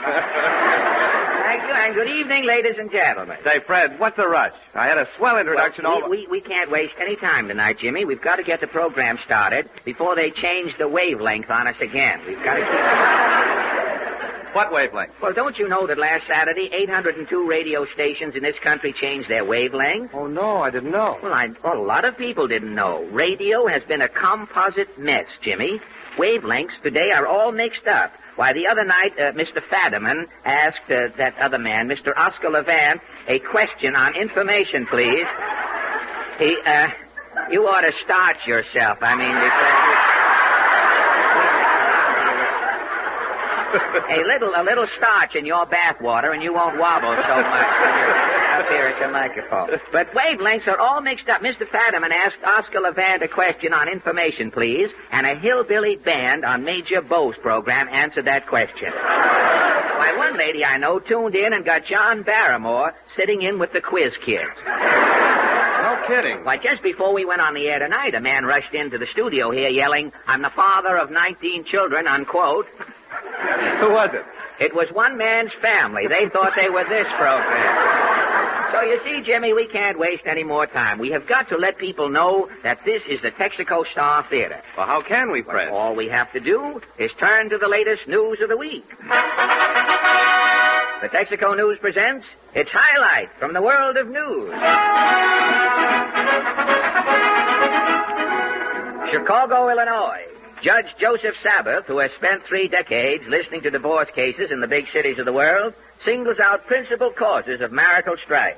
Judge Sabbath claims the chief causes of present-day divorce are... Working wives. Non-working husbands. Tin can meal. Interfering in-laws. Tonight, Texaco News checks on Judge Sabbath's theory and invites a select group of marital malcontents to its microphone to check on outstanding causes of wedlock instability. Now, our first participant, a member of the Alimony Club for some months, is Mr. Fumfit Lynn. What caused your divorce, Fumfit? Well, the little woman and me was occupationally maladjusted. Well, how do you mean? I worked nights as she worked days. We never seen each other. Oh, you work nights, you say? Yeah, I'm a night watchman. I finish work at the break of day. Well, what about your wife? Well, the little woman was head stopper for the Western Union. Head stopper? Yeah, she puts the stops in day letters. Oh. Dear Joe, stop. Arrive, say stop. Oh, I Coming see, home, yes. stop. Don't overdo it. I got it the first time. And these day letters, you say, kept your wife busy all day. Yeah, for 10 years, me and the little woman never seen each other. And you were happily married all this time? Oh, yeah. Every morning, she'd leave my breakfast and a love note in the sugar bowl. A billy do in the sugar bowl. Yeah. It was always some baby talk. Like, roses is red, violets is blue, sugar is sweet, whose baby is who? Oh, how ucky-ducky. Yeah. Every night when I went to work, I'd leave dinner all ready for her. And you'd leave a note for your wife? Yeah, I'd write, fish is in the oven. I got your fin and patty. Dessert is in the icebox. Love and kisses. Daddy. And this went on for 10 years. Oh, yeah, till that fatal morning. And what happened? I come home, there's no breakfast, just a note. What did it say? Roses is red, violets is blue, met full of brushman, elope today. Woo! Well, tell me, Fumfit, have you heard from your wife since? Oh, yeah. She married the full of brush man. She did, huh? Yeah, she sent me a card from Mexico with one of the guy's samples. And your marriage was broken up due to occupational maladjustment. Yeah, he got my wife. And you got the sample. I got the brush. And we're getting it again as we thank you, Comfort Lynn. Another husband who came to grief is Hawthorne Prone. What caused your trouble, Hawthorne? A cracker-box apartment. You mean the apartment was small? It was one room. The bed folded into the wall. When you pulled down the bed, the furniture sunk down into the floor. In this one room? Well, what about bathing? Oh, the bathtub was in 4 pieces. You could put it together as required. Oh, fine. Yeah, if you wanted a sink, you put 2 pieces of the bathtub together, catty corner, and somebody held it. Well, how did you get your water? Oh, a hose hung outside the window. When you wanted water, you pulled in the hose. Only not when the bed was down. No, that made it too crowded, naturally. Yeah, it was the same with reading. You can only do it at certain times. Could you read in bed? How? When the bed come down, the light bulb went up into the ceiling. Well, were you bothered by mice? Mice used to come to the door and look in. There was no room, naturally, for them. They innocent bystanders, as it were. Well, how did you and your wife get along in this small apartment? Well, we was hemmed in, but happy. Good. Then come the blow-off. What brought that on? The wife's family got dispossessed. The whole tribe moved in on I and the wife. And you're all living in that one room? Yeah, it's murder. The grandmother is sleeping in the hall. The mother having nightmares on a fire escape. The father standing in the corner snoring. 3 kids hanging up in snoods on the back of the door. Why, that's terrible. Why don't you put your foot down? There's no room. I can't even get my leg up. And your advice to newlywed husbands is? If you want to be boss in your own home, don't never move into no cracker-box apartment. Good. Live in a place where at least you got room to put your foot down. Well, thank you, Hawthorne Prone. And now a gentleman who comes to us direct from a run of 27 weeks on the Goodwill Court. What is your name again, brother? Lionel Standard.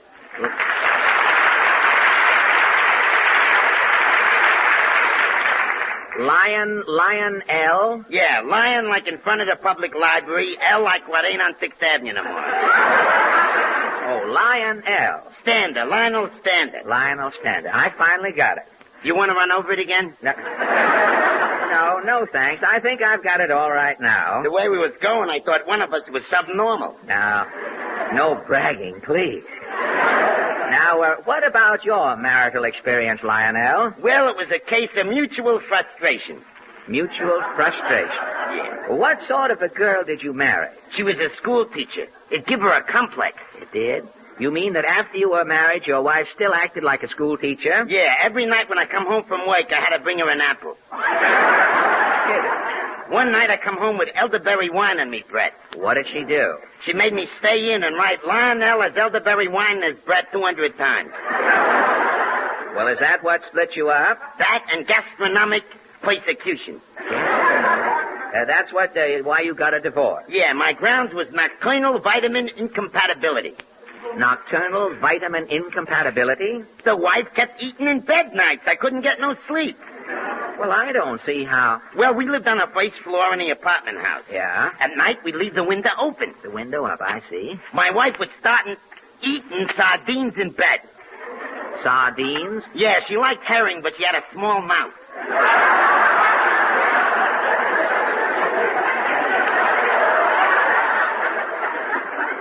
And you say she ate these sardines in bed? Yeah. When she put out the light, the cats in the neighborhood would smell the sardines and start jumping in through the window. Don't say. Some nights there'd be 200 cats steeplechasing over their bed. And you'd still be sleeping? But not for long. What would happen? Well, from having seepage in me muffler all winter, I got chronic asthma. This seepage in your muffler brought on this chronic asthma, huh? I'd whistle in me sleep. You'd whistle? Yeah, it wasn't bad enough with the cats. When I whistled, every dog on the block came jumping in. And when the cats and dogs got together... That's all, brother. You went to court? I got a divorce and hydrophobia. And your advice to fellows contemplating marriage is? Men, marriage is a mirage. When you get up close, there's nothing to it. Well, thank you.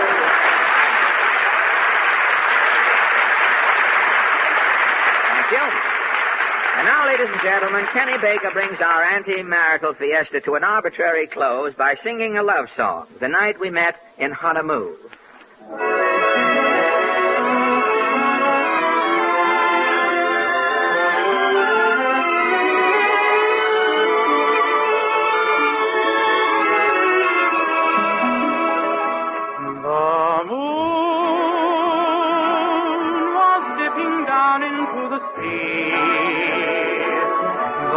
You gave your love to me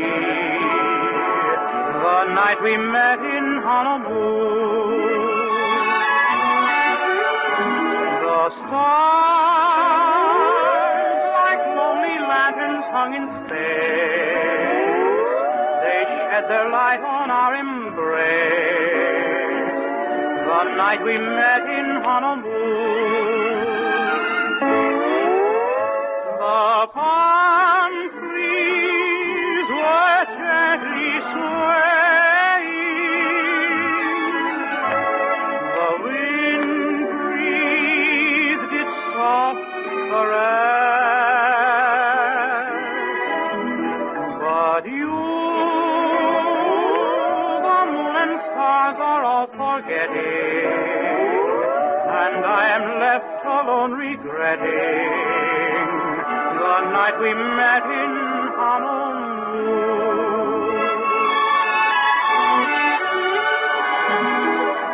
The moon no longer dips into the sea, and you are far away from me, and where we met in Honolulu.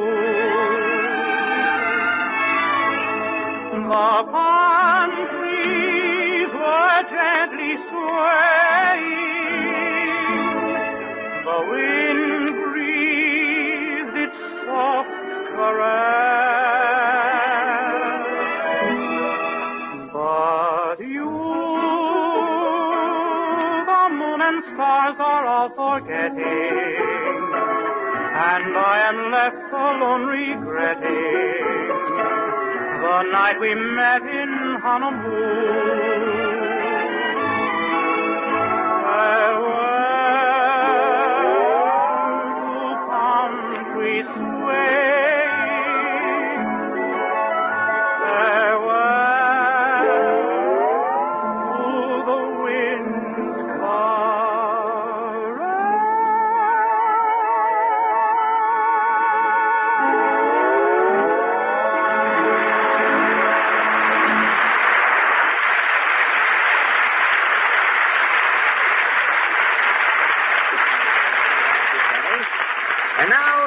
Now a gentleman we had left over on last week's roundup of spring poets, that little-known versifier and man about Rondelay, Mr. Orestes Flicker. What was the title of the poem you missed out on last week, Orestes? Somebody tell me. Somebody tell me. You're going to recite it tonight. Somebody tell me by Orestes Flicker. Go right ahead, Orestes. I'm an expert on quizzes. I often win prizes. Because I am smarter than most other guys is. Why, Franklin P. Adams calls me on the phone. When stuck with a sticker, he can't swing alone. But one question stumps me. I flop with a thud when anyone asks me just what is a dud. Well, thank you very much. Yes, what is a dud? Will someone explain what is a dud? Is it fancy or plain? What is a dud? Does it swim in the sea? What is a dud? Is it you? Is it me? Now, just whoa, whoa, whoa, whoa. Wait a minute. You'll have every horse in the neighborhood standing. Just a minute, Orestes. If you'll give Jimmy Wallington a chance to get a word in edgewise here, he'll be glad to explain in detail. Jimmy, just what is a dud? Why, the flat, dull sound of the word dud itself tells you what it means. Something worthless, useless. Dud. D-U-D. And gasoline duds are the sluggish, low-action elements in gasoline. The ones that fail to take the spark, waste fuel, steal power from under your very foot. When you pay for full power, you want it. And you get it with Fire Chief gasoline, for the duds are out, removed by important steps in Texaco refining. In Fire Chief, you're getting only the volatile, fast-action elements that deliver lively starts, smooth acceleration, and long mileage. Next time, try a Texaco dealer and start using famous Fire Chief gasoline. Remember, you'll be buying all action, not a dud in a tank full.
That was Andalusia, played by Al Goodman and his pari-mutuel pipers. And now, Mr. Goodman. Yes, Mr. Allen. What is that thing you were waving at the orchestra? I mean, you've been using all night. That thing you're waving at the orchestra. Oh, this. This is my new baton. It's termite-proof. Well, why a termite-proof baton? Why, he is asking. Yes. Right. With a wooden baton, termites are making a snack bar. This baton is metal. A termite biting this is bending the bridgework.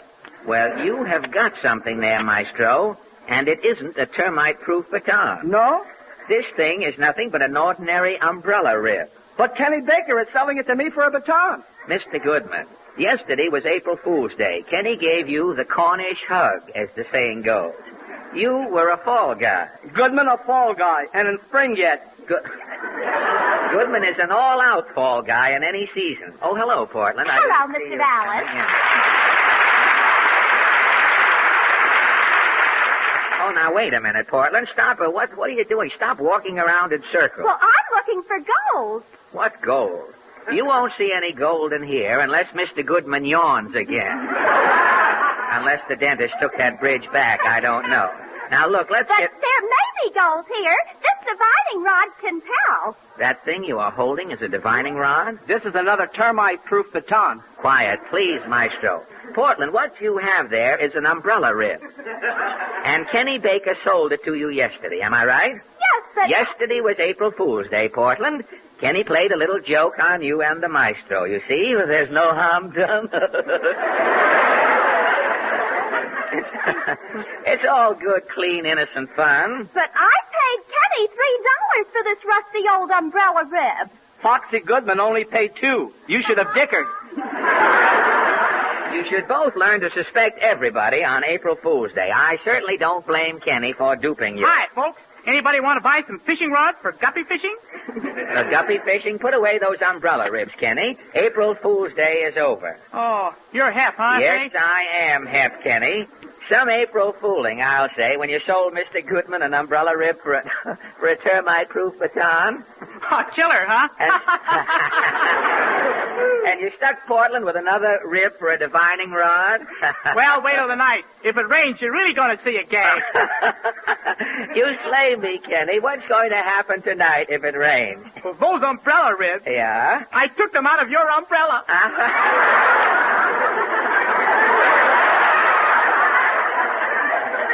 Now, just a minute, Kenny Baker. Fun is fun, but tearing ribs out of people's umbrellas isn't funny.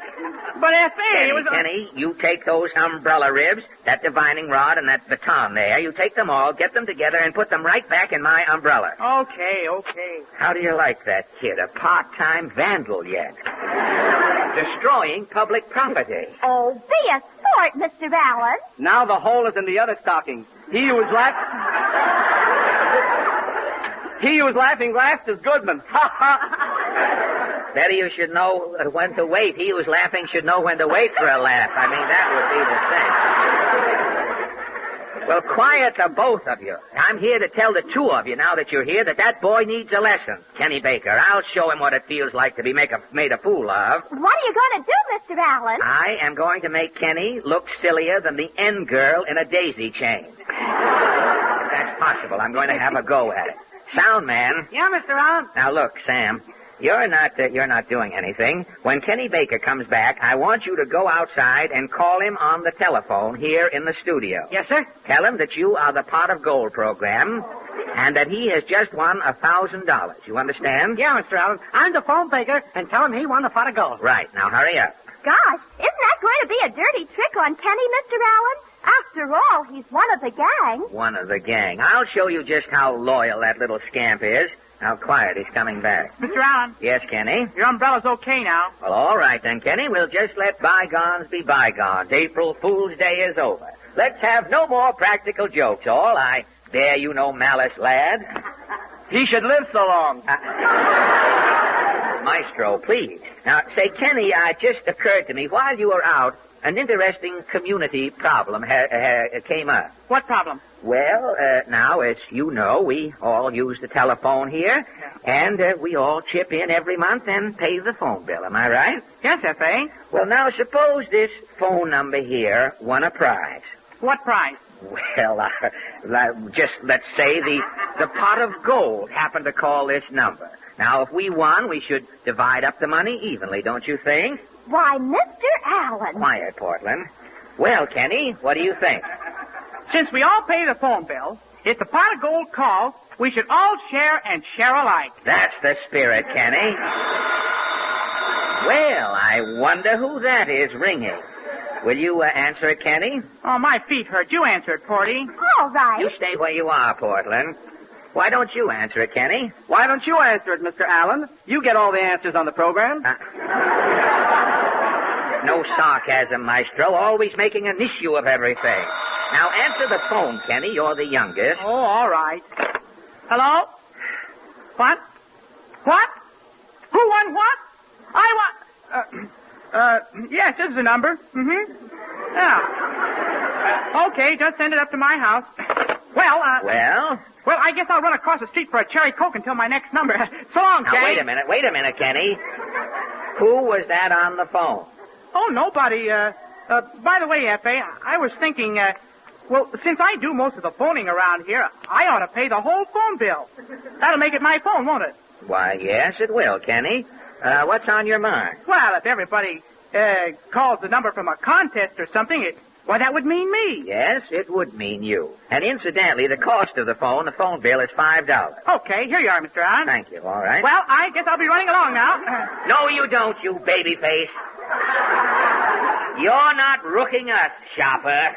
Rooking? I don't know what you mean, F.A. Oh, quit kidding, Junior. We know you won something on the phone. We heard you. Oh, it's too late now. We made a deal. Kenny, I'm ashamed of you. In humanity and also Kenny. I, Goodman, am losing faith. All right. Suppose I did win something. You haven't won anything, Kenny. That phone call you just answered was a phony.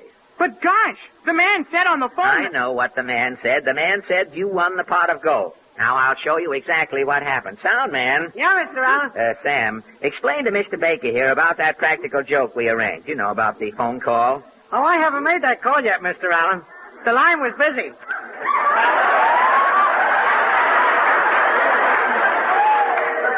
You didn't make the call? You didn't make the... I didn't make the call. Well, why is everybody looking at me?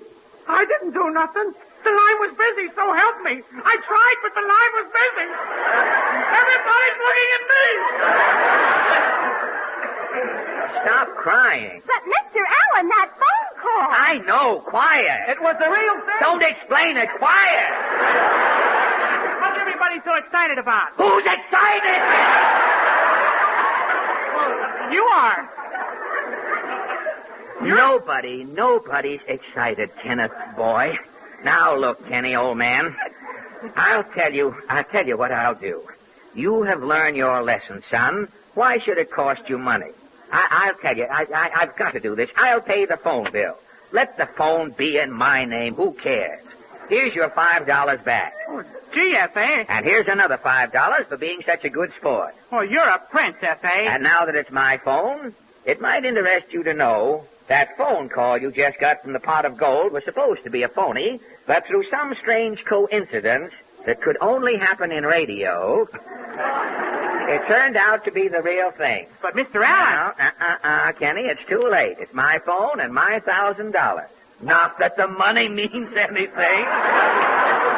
I'll probably throw it away in some bingo den tonight. But you have learned a lesson. That is the main thing. And as a byproduct of your education, I seem to have won the pot of gold. But, F.A., that wasn't the pot of gold. What? Well, I heard you say you won. It was a radio telephone contest, wasn't it? Yes. It was some aluminum company program. They called and said this number won. Well, it's just like the pot of gold, isn't it? Yes, only they call it the pot of pots program. They just give you the pot. Well...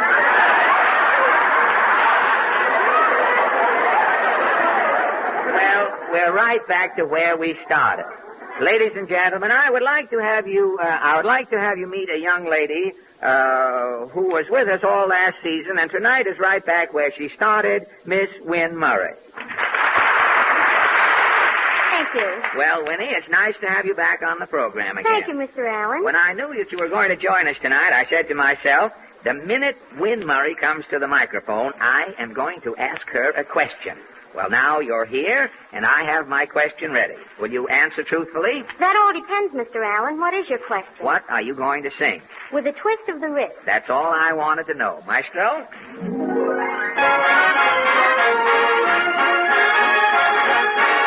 With the twist of the wrist, with your lips that insist, with that come-hither look in your eye. Just when I think we're through, you do magic and make me love you. At the drop of a hat, it's as easy as that, with the merest attempt at a sigh. When I'm sure you're untrue, you do magic and make me love you. Guess I'm just, after all, at your beck, at your call. Seems 'twill never be for you and me all over. With the twist of the wrist, I'd be back on your list. Doesn't matter how hard I may try. How can I keep away from your very persuasive eyes? When with a twist of the wrist, I'm yours. With a twist of the wrist, with your lips that insist, with that come-hither look in your eyes. Just when I think we're through, you do magic and make me love you. At the drop of a hat, it's as easy as that, with the merest attempt at a sigh. When I'm sure you're untrue, you do magic and make me love you. Guess I'm just, after all, at your beck, at your call. Seems 'twill never be for you and me all over. With a twist of the wrist, I'd be back on your list. Doesn't matter how hard I may try. How can I keep away from your very persuasive allure? When with a twist of the wrist, with your lips that insist and a twist of the wrist, I'm yours.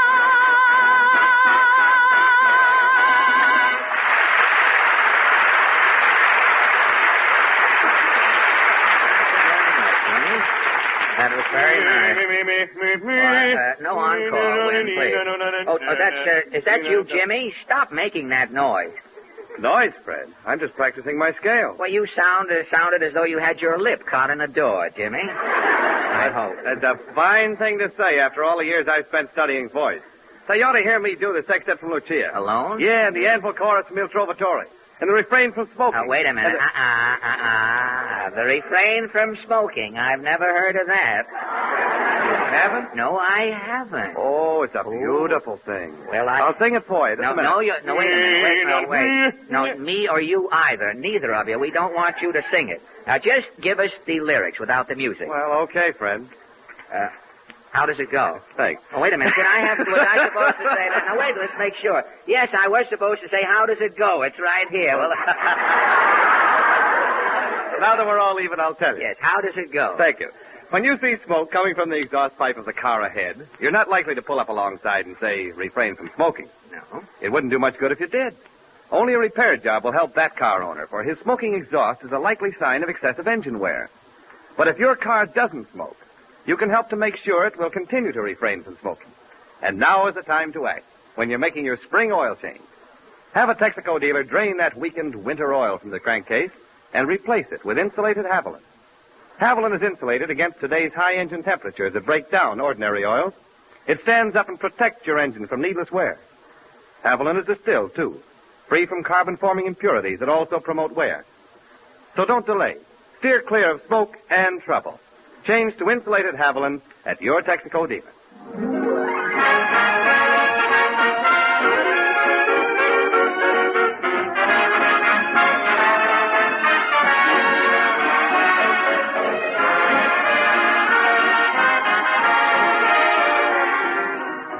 The Texaco Star Theater continues after a brief pause for your station identification. This is the Columbia Broadcasting System.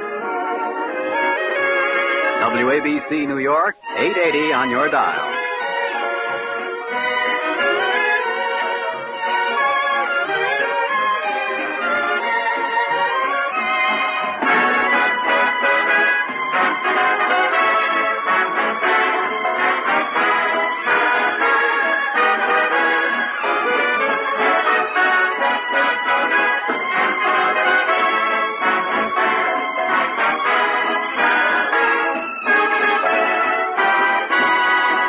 That was a small helping of Let's Stream This One Out, contributed by our musical somnambulist, Maestro Goodman. And now our Texaco Roundtable, ladies and gentlemen. This is the only discussion group in radio that concentrates on trivia. Now, our three guests have been drafted for their unrehearsed participation, and Portland opens the meeting first by calling the roll. Yes, Mr. Joseph Costa from Rockville Center, Long Island. Well, good evening, Mr. Costa. Good evening, Fred. How are you? I was going to ask you that. That would take 3 or 4 hours to explain, Mr. Costa, my condition at the moment. But thank you for having brought it up. I was going to ask you, if you have no objections, to tell us what your business or profession is. Do you mind? I'm a press photographer, Fred, employed by the New York Daily News. But I also have another job at the present time. You have 2 jobs? Yes, I have. Well, how do you account for that? What is your other job? Well, I should ask you first, because maybe the other job is more important than the one you're going to explain, and then I'd be in a fine mess here. Well, as vice president of the Press Photographers Association of New York... Really? I've been busy staging the biggest show in New York. Oh, wait a minute. Outside of yours, outside of yours. Oh, outside of our show. Well, what is this other show you're staging that's not quite as big as ours? Fred? I hope for your sake it's bigger. Fred, this is... Oh, wait a minute. Who is he? That's the He's one of my stooges, Fred. Oh, you have your own photographer with you, huh? Yes, sir. Well, I didn't know. Whose picture are you taking, son? Oh, everyone. Well, all right. As long as it's a community affair, go right ahead. Well, what did you say? Well, Fred, as vice president of the Press Photographers Association of New York... Oh, don't go through that again. Where is You're collecting pictures now. This is the 6th annual exhibition of the... Where is the exhibition? At the Museum of Science and Industry in Rockefeller Center. Oh, down in the cellar there, huh? That's right, on the first floor, Fred. On the first floor, the Museum of Science. And you know, that's a wonderful building, the Rockefeller Center. You know, there are people who have been down there since the building opened who are entirely cut off from the outside world. Down in the basement of the Rockefeller Center building. People haven't been out for 6 or 7 years. These people down there think that when they die, they go to the Rainbow Room. Thanks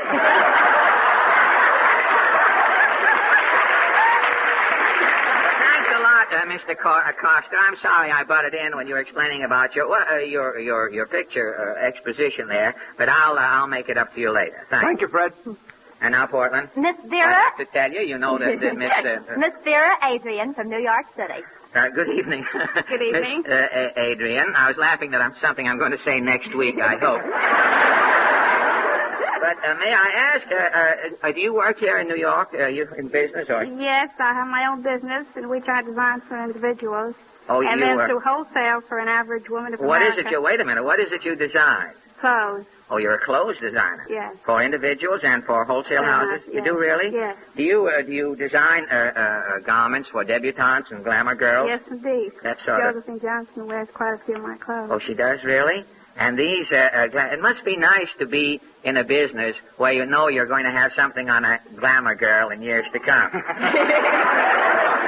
But tell me, how do you design? I can understand designing a dress for one person, but how would you design a dress for the wholesale houses, for mass appeal? Well, we have an idea. Every designer has an idea of an average woman. She's about 5'16". Yeah. She's about 135 pounds. Yeah. She's about 5 feet 5.5. But sort of a dirty blonde. Sort of a dirty blonde, the average woman. You'll get murdered on the way home. Average woman is a dirty blonde. How do you like that? But you don't have a composite girl. I mean, you have all her measurements, but you can't tell her taste, what the average woman's taste might yes, be. after you work for a few years, I mean, you know You can what outguess sells the it. average woman. Huh? Well, there aren't many people doing it. I mean, if it's any news to you. But I tell you, do these glamour girls come to your... Yes. Don't you feel guilty in a business like that? No, indeed not. It's You don't wonderful really? because you see something coming out, it looks so exquisite. That I mean, after you've designed the dress, huh? Yeah. But I mean, after all, now, you, a dress designer, a hairstylist, beauticians, and that, you're all in a great conspiracy. Don't you know, you make a woman look beautiful, and then 4 or 5 months later, some poor little guy who never did anything to you in his life is hooked in. I mean, did you ever stop to think of that? No, we never do. Well, you give it some thought, and thank you, Miss Thank you, Adrian. Sam. And now, Mr. Albert Moore of New York City. Well, good evening, Mr. Moore. May I ask your business? I'm a geodetic computer, Fred. A geodetic computer? Yes. Well, thank you very much.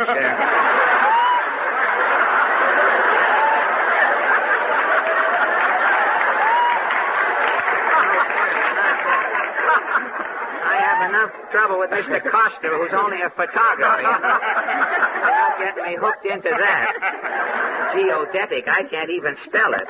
Well, that brings us to our question, Mr. Moore. Thank you for helping us save the time. Today, we live in an age of speed. We travel fast, we work fast, we eat fast, sleep fast, and do about everything but pay our bills fast. Speed has even influenced our reading habits. We have tabloid newspapers that enable us to see the news at a glance without having to take the time to read it.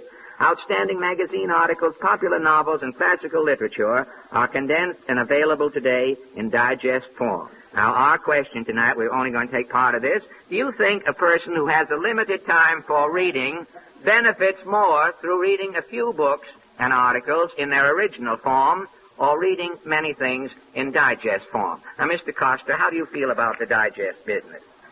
My own reaction, Fred, is that the digest form would make a person, give him the ability to discuss more things with more people. Yes, but he'd only have a little to say about a lot of things. That's right. That's right. That makes him look smart. Oh, you mean for once over lightly. I mean to call once on all of his friends, he'd be smart, and then he'd sort of run out. Well, thank you. Do you think, really, do you go over the digest magazines, or would you personally rather read a book or an article thoroughly in its original form? Personally, I don't get much time, but I only read a few books thoroughly. But I feel I'm doing the wrong thing sometimes. You feel that you're doing the wrong thing, but you're doing it correctly. Well, that helps a lot. Mr. Coster and Miss Adrienne, how do you feel about the digest column? Well, I feel almost the same as any woman that's in business. They have such few minutes of time that when they do have that, they want to enjoy it thoroughly. And I myself would read a book, too. Would read a book? I do have to read quite a few small articles about fashion shows and this and that I have to do. It's compulsory. It's part of your business, and so you yes, prefer... but for myself, for my own enjoyment, I wouldn't read a book. Rather read a book. Well, thank you, Miss Adrienne. And Mr. Moore, how do you feel about it? Well, for light, fluffy stuff, the digest is all right. But if you really want to know a subject, you very well just can't pass over it. You must study it. Go into it thoroughly. Well, thank you all. I'm sorry we haven't time to go into this more thoroughly. The way our round table stands now, I'm sure that our evasive discussion tonight will have no lasting effect on the digest folk. I think, though, eventually we'll have digest homes, digest meals, digest automobiles, digest jobs, and a digest outlook. And so with everything in digest form, we can truthfully say it's a small world after all. Our round table adjourned, and thank you all for your time. Seems to bring us to Kenny Baker again. In a Gilbert and Sullivan mood now, Kenny sings A Wandering Minstrel I from the Mikado.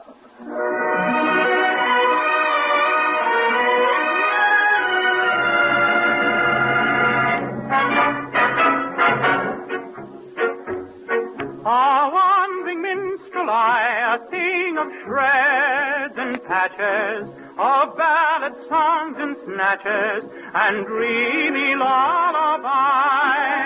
My catalog is long through every passion ranging, and to your humors changing, I tune my sober song. I tune my song.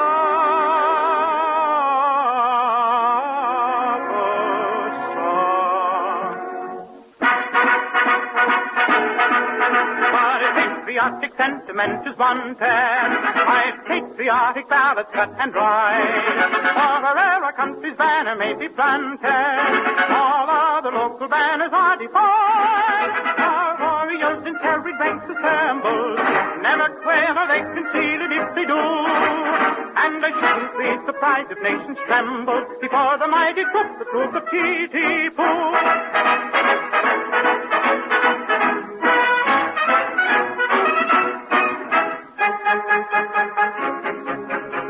And if you call for a song of the sea, we'll heave the captain on. With the yo-heave ho, the wind is free. Her rank, the ship and the helm, the leak, her rock, the homeward bound. To lay aloft in a howling breeze may tickle a landsman's taste, but the happiest hour a sailor sees is when he's down at an inland town, with his Nancy on his knees. Yo-ho! His arm around her waist.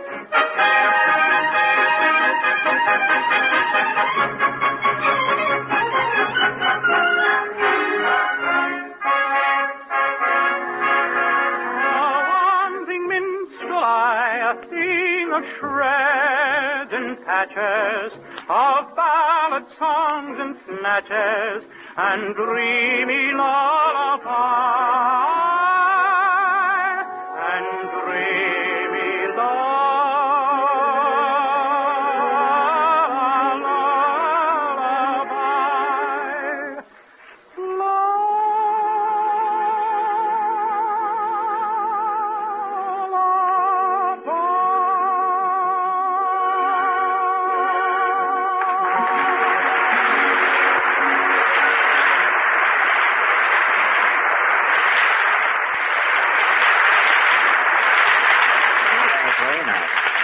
Just a word from Larry Elliott. Yes, Fred, just one word. Congratulations. Congratulations. Congratulations. Congratulations. Wait a minute, just a minute, Larry. You sound as though you're needle stuffed. How many times are you going to say that? Well, I should say it 400,000 times, Fred. Really? Congratulations to the owners of the more than 400,000 1941 cars coming off the assembly line during this, the month of April. Yes, if your name is on one of these beauties scheduled for spring delivery, congratulations. And a reminder, you now have every reason to fly, not just drive the highway with Sky Chief in the tank. For you'll want to enjoy the utmost. All the spirited performance under that gleaming new hood. And Sky Chief, with its flexible power, its great range of smooth response, will make a grand running mate. Then let your car show off its nimbleness in traffic, its hill climbing ability, its smooth gliding motion of the straightaways. Yes, Sky Chief will make your acquaintance with that new car a complete one. It's your Texaco dealer's different, premium gasoline for those who want the best. And now the Texaco Workshop players. Tonight, they present a Hollywood murder mystery. It's called Death Gets Back on the Job After Taking a Holiday, or One Long Pan Takes a Chance and Outchance Charlie Chan. Music, maestro. Good evening, ladies and gentlemen. This is Ken Crum, broadcasting from the lobby of Blauman Siamese Theater here in Hollywood. Tonight we bring you another Gala Hollywood premiere, the first showing of that sensational new mystery, Charlie Chan in Flatbush. This is the 100th Charlie Chan picture to be premiered here in Hollywood. Charlie Chan is here. Right now, Charlie's leaving his footprints in the cement here at Blauman Siamese. The lobby's crowded with stars. There goes Slim Somerville. Here's a friend of Gene Autry's passing by. What a night. Every star is out to see Charlie Chan in Flatbush. And here's the producer of the picture, Mr. Sasha Watzel. Tell our radio audience, Mr. Watzel, how much did the picture cost? The picture is costing me $2 million. And can you tell us something about the mystery, Mr. Watzel? How am I going to get back the $2 million? That's the mystery. Thank you, Sasha Watzel. And here's the author of the picture, Mr. Ludwig Korn. Good evening, all. You've written the entire Charlie Chan series, Mr. Korn? Yes, but Charlie Chan and Flatbush beats them all. You failed at this... Yes, it tops Charlie Chan in Honolulu, Charlie Chan in Mexico, Charlie Chan in Kankakee, Charlie Chan Get away. And thank you, Mr. Ludwig Korn. And now a word from the director of the picture, the brilliant young genius who has all Hollywood agog, Mr. Dawson Bell. It isn't necessary to introduce me by name. No? Merely say, ladies and gentlemen, here he is. The world will know. Mr. Bell, tell me, what do you think of your picture? It is magnificent, awe-inspiring, super mediocre. Thank you. I wanted to call this picture Citizen Chan. The rest, you know. Yes, we do. Thank you, Dawson Bells. And folks, here comes the star of the picture, Charlie Chan. Yes, folks, it's Charlie Chan in person. Say something, Charlie. Charlie Chan, very glad. Say hello. Very glad. Finish 100 picture. Very glad. Oh. Charlie shot. Hey, Confucius, clap hands. Here comes Charlie.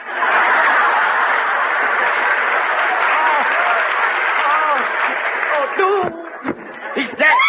Help! Murder! Police! Check one long pan. Charlie Chan murdered! Check one long pan. Hello, give me police headquarters. Check one long pan. Help! Murder! Check one long pan.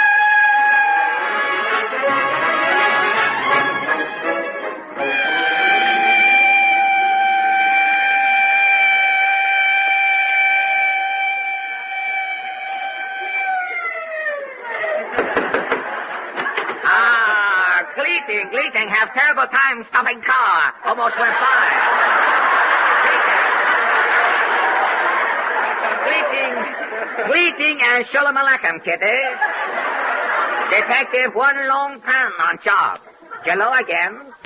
O-N-E, long pan. Say, who is this? Dennis Day with jaundice? Not Tennis Day. I am Detective One Long Pan, Chinese Superman. On Radio every week, tongue buster on every week. Who needs a Chinese detective? Who are you, Mr. Talk Bad English? I am Sasha Wartzel, the producer. You are here to solve Charlie Chan's murder? Not murder. Long Pan here to get Charlie Chan job. Long Pan sing, Long Pan talk, Long Pan dance, Long Pan do comedy, all funny stuff. Great bed for picture, Long Pan Chinese boy. Long Pan make with sweater boy. This is not only a Chinaman, he is crazy. Long Pan also sing. There's a brandy known as Hennessy. All night long I'm drinking Hennessy. Please, I'm begging, solve the murder. Yes, quit stalling, Long Pan. How about Charlie Chan's murder? Who are you, little man, a skimpy hair? I am Ludwig Kahn. I wrote all of Charlie Chan's pictures. Oh, you bad boy, you commit many crime already. What happened, Mr. Horn? Well, Charlie stepped to the microphone to greet his radio fan. What happened? A shot rang out, Charlie fell. Then what happened? Charlie gave up the celestial ghost. Then what happened? Blauman, the manager, locked the audience in the theater. We came into Blauman's office here to wait for the police. So far, so good. And now for $64 question. You catch him, Chan? Yes. What is your question? Where is Charlie Chan's body? Oh, it's lying in state on a pinball machine in the lobby. Body in lobby. A long time go to lobby, examine body. And thank you, Mr. One Long Time, for lobbying for your body. Oh, some fun, hey, kids? Some fun. Is it true? Tell me, is it true? It's what true? Is Charlie Chan dead? Yes, Charlie Chan is dead. Good. Now I can make a picture of his life. Who are you? I'm Don Amici. Someday Don Amici go too far. Don Amici play Don Amici. Listen, Corn, and you too, Watson. I thought you were getting a detective. This is the Detective Dawson. Who are you, big boy? I am Dawson Bells, the actor, director, author, producer, and all-around genius. What do you know about Charlie Chan murder? To whom are you speaking? Bells the actor, Bells the director, or Bells the producer? Long time grilling Bells across the board. You face up. What you know about murder? Nothing.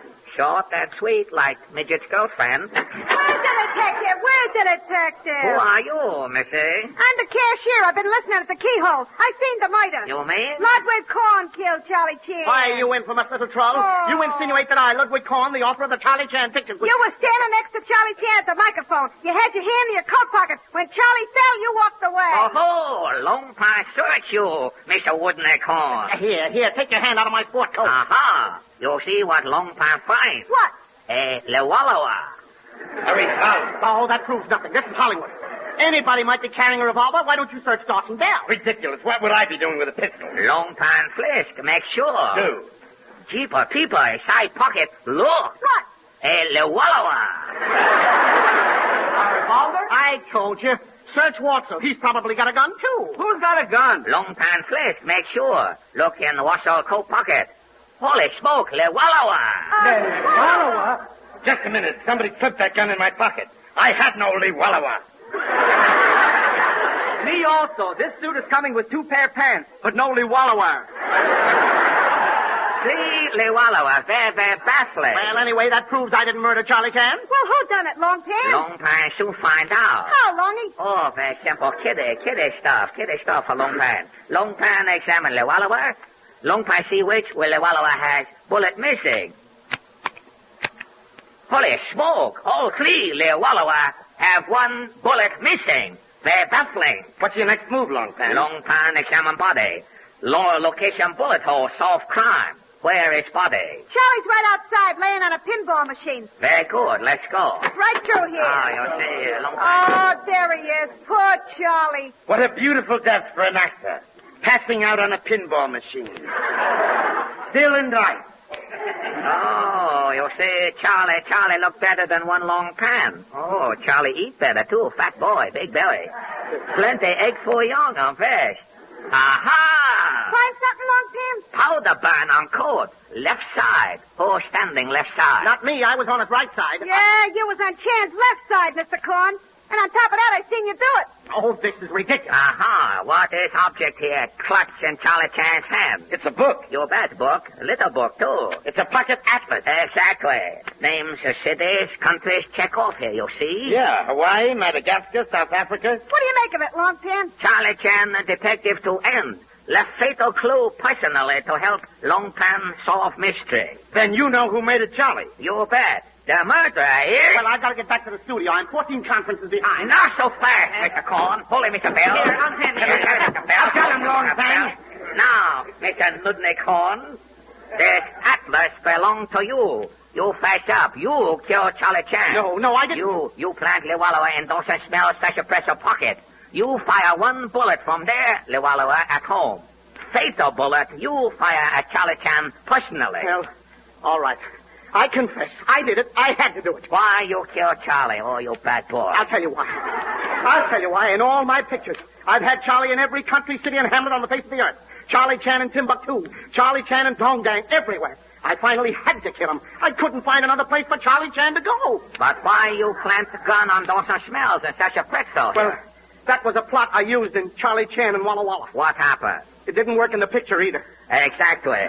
Long time arrest you, Mr. Ludwig Cohen, for murder Charlie Chan. Well, do you think I'll get the hot seat, Long Time? Oh, sure. Certainly, silly Billy. Aesop say, man who writes B picture, sure to get stung in the end. Some finish, sure fire every time.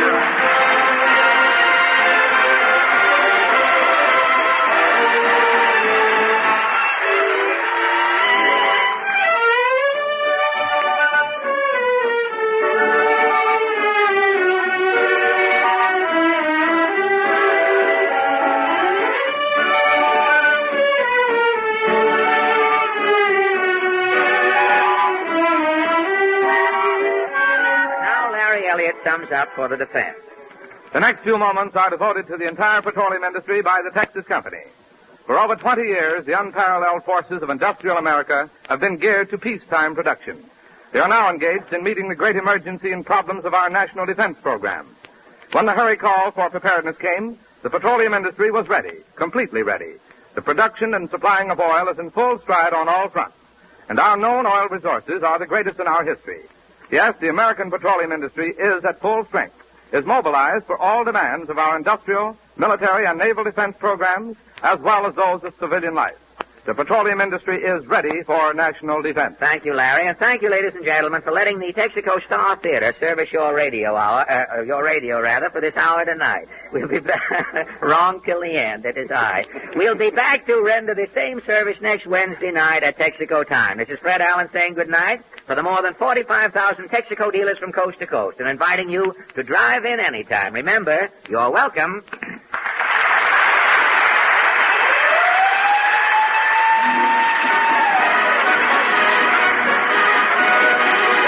Columbia Broadcasting System.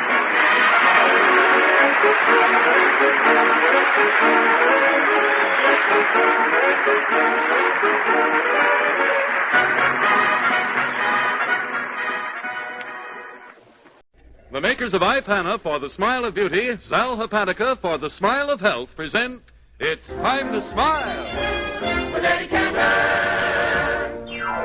Time to smile. Time to wear a grin. That's the style. Put a dimple in your chin. Let your troubles right from your fireside. Through the countryside, cross the great divide. Push your cares aside, find the sunny side. Time to smile. And here he is, Eddie Cantor.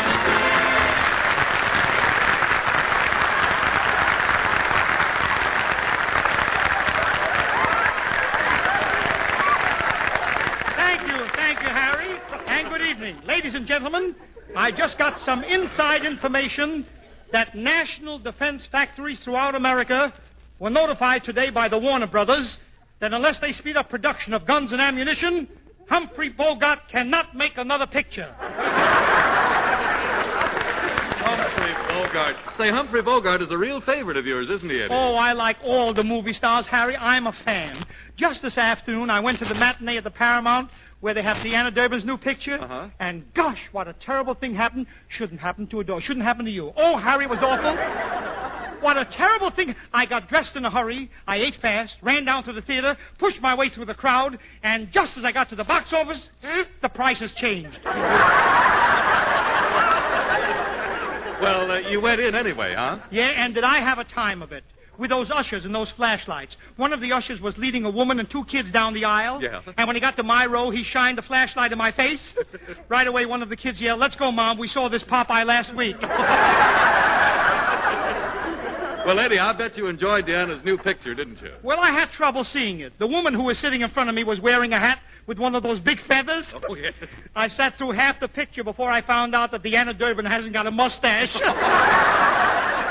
Oh, poor Eddie. Yeah, but I wasn't the only one who had trouble. A newlywed couple came in and they had to take separate seats with a fella sitting in between them. No. Oh, and what went on, Harry? I hope this gets the laugh I think it's going to get. Yes. But the fella in between didn't stop them from making love. They leaned over this poor guy and kept kissing and kissing. 47 times she kissed him. Finally, the guy in the middle got up and said, "I'm leaving, lady. Do you mind if the guy in back of me keeps score?"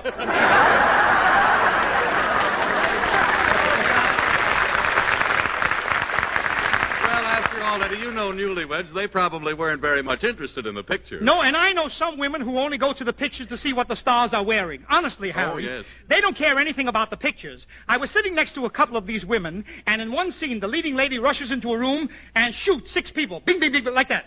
With all those bodies lying around and with smoke still coming out of the revolver, one of the women turned to the other and said, "I can get that same hat in Macy's basement for $1.98.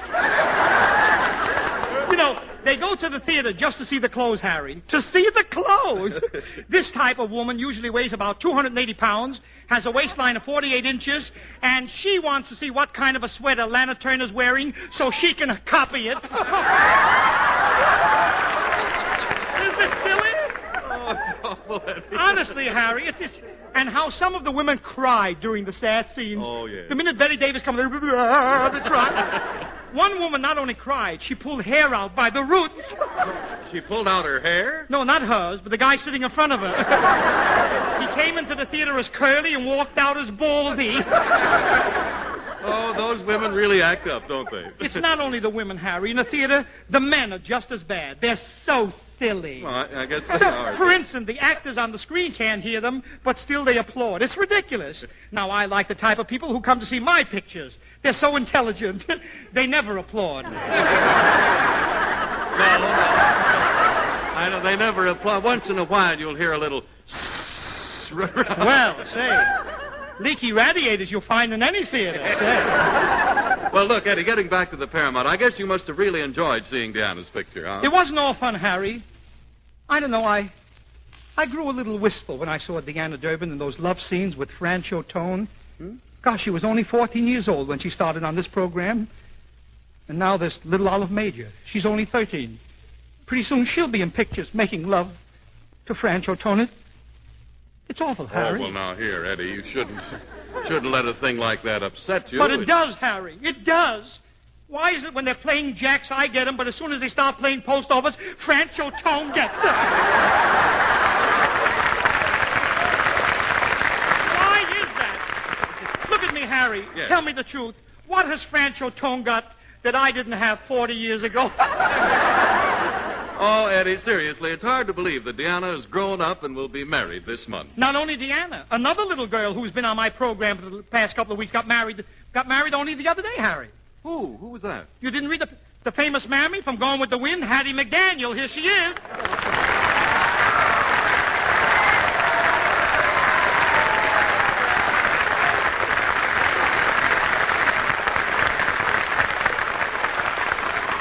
Congratulations, Hattie, and good luck to both of you. Tell me, did you have a nice honeymoon? I don't know. My husband ain't come back from it yet. Look, Hattie, before you were married, how long were you engaged? To tell the truth, Mr. Cantor, I played hard to get. Hard to get? What do you mean? I didn't say yes till after he got through asking me. What does he look like, Hattie? Describe him to me, will you? Well, he's 5 years my senior and 10 sizes my junior. Sounds like he must be a little fellow. Little nothing. He stands 6'3" in his stocking feet, and he's very handsome. Handsome? Really? Yes, sir. He's sort of a Johnny Weissmuller in Technicolor. Hattie, you must really be proud of him, huh? I sure is. My husband is a perfect gentleman. He's got all the latest manners. You mean when you walk on the street, he walks on the outside? Boss, when I walk on the street, there's nothing left but the outside. Anyway, Hattie, I'm glad you picked out our show as the first stop on your honeymoon. I is, too. Everybody on this show has been so nice to me. I got a wedding present from Mr. Von Zell, one from Miss Dinah. Even the Mad Russian gave me a gift. Gosh, everyone on the show gave you something, huh? Everybody except one person. Well, say, that sound effects man has always been a cheapskate. I wasn't referring to the sound effects man. No? No, it's another big noise around here. You know, Hattie, marriage is a wonderful thing. Not when you don't get a present from somebody that can afford it. And the companionship you get out of married life. You can sit around and talk. Yeah, talk about the people who skunked you on the wedding present. Yeah, and then in a few years you have little ones. And the little ones grows up and then dad gets married. That's right, Hattie. And again, them same people skunks them on their wedding present. All right. Wait a minute, Hattie. Are you insinuating that you didn't get my present? You mean that singing telegram you sent me? Well, it was a beautiful thought, wasn't it? Yeah, but who can hock a Western Union boy? Hattie, don't tell me you're hocking things already. You make it sound as if your husband isn't a good provider. Provider? You should have seen what that man provided himself with for the wedding. Yeah? He was dressed real formal. Black suit, black hat, black shoes, black tie, and black shirt. All in black? Uh-huh. He looked just like an Ethiopian good humor man. By the way, Hattie, what is your husband's occupation? I don't know for sure, but I think he must be a pool shark. A pool shark? What makes you think so? Before he put the ring on me, he chalked up the end of my finger. Tell me, Hattie McDaniel, who gave the bride away? My pappy. And you should have seen my pappy marching down the aisle holding the groom's arm. The groom's arm? Why didn't he hold your arm? He knew I wasn't trying to get away. Well, tell me, were you excited when it came time to say I do? Mr. Cantor, I was so nervous, I said I do, I will, I can, I could, and I did.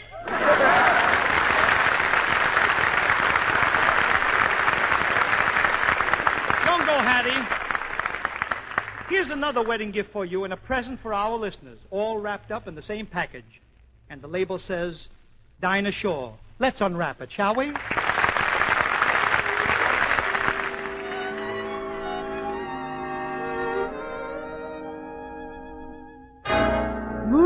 Moon, you're the meanest man in town. Why did you let me down? I dreamed that my lover was taking a moonlight walk. I spoke to the moon, but the moon won't talk. I know that silly old moon saw that moonlight walk. I'm mad at the moon, 'cause the moon won't talk. I've lost my lonely heart. I fell asleep, and when I wakened with a start, he tossed my foolish heart back to the world and kicked the world apart.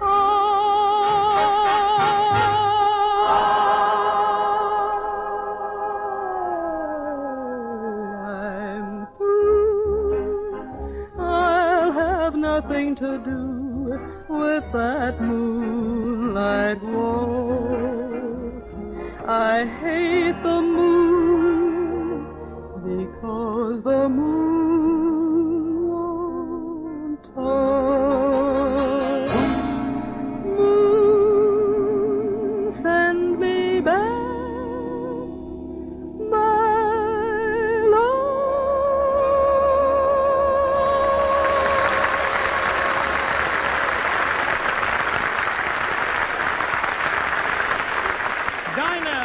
was swell. You're certainly keeping up the good work you've been doing all week at the Paramount Theater. You know, ladies and gentlemen, Dinah's making personal appearances, and I'm the guest at the Campbell Playhouse this coming Friday night. We're going to play The Nervous Wreck. In fact, everybody's making personal appearances but Harry Von Zell. Oh, well, I could go on the stage if I wanted to, Eddie. Doing what, if I may ask? Doing what? Huh? Well, I could... No, I wouldn't do that if I were you, Harry. What you were going to... No, that's right. That's old stuff. Well, I tell you what, No, not that either, Harry. That's passé, too, Harry, huh? It is. Well, then maybe I got it, Harry. Look, you couldn't make any better personal appearances than the ones you make before this microphone every Wednesday night because you're doing something that's sincere and helpful, you know? Well, there is a satisfaction in helping people feel better. That's why I hope, ladies and gentlemen, that when you need a laxative, you'll remember that Sal Hepatica gives you quick, gentle relief. You don't have to wait till night to take it, so there's no need to go through the whole day feeling dull and headachy. Sal Hepatica acts quickly, usually within an hour. And besides, Speedy Sal Hepatica also helps counteract excess gastric acidity, helps turn a sour stomach sweet again. Now, with that in mind, get a bottle of Sal Hepatica from your druggist tomorrow. Then, whenever you need a laxative, morning, noon, or night, see how much faster you feel better when you take gentle, Speedy Sal Hepatica.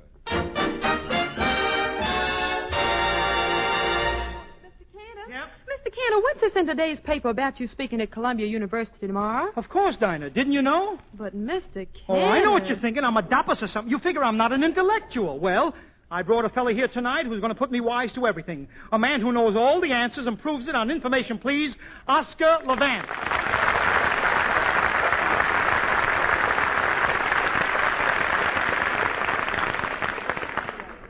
Hello, Eddie. Nice of me to come over. Yes, it was, Oscar. I'll tell you why I called you. You see, I'm lecturing at Columbia University tomorrow. It's a formal gathering, and I'm wondering if you could help me out. You want to borrow my tuxedo? No, Oscar, I have a tuxedo. Yes, I've seen you wearing it. You want to borrow my tuxedo? Look, Oscar, this has nothing to do with clothes. Tomorrow I'm going to Columbia University to deliver a lecture. You at Columbia? Sure. Where they speak English, it says here. My dear man, I speak perfect English. I always have. Why, when I was in school, I spoke better English than anybody in my class. Who was in your class? Harpo Marx, Park Your Carcass, and Schlepperman. The next year I was in Jack Benny's class. But you're not in Jack Benny's class today. All right, Oscar Levant. All right, if you do another program, you'll have to leave information, please, huh? I'm planning to quit anyway. My job's making me round-shouldered. You're getting round-shouldered on information, please? All you have to do is to sit at a table one night a week. Yeah, but the other 6 nights I have to deliver those encyclopedias. Gee, that is tough. And besides, I have to make those information please movies. Oscar, those are shorts. You can't call those movies. They only last 15 minutes. I wish I could say the same for your pictures.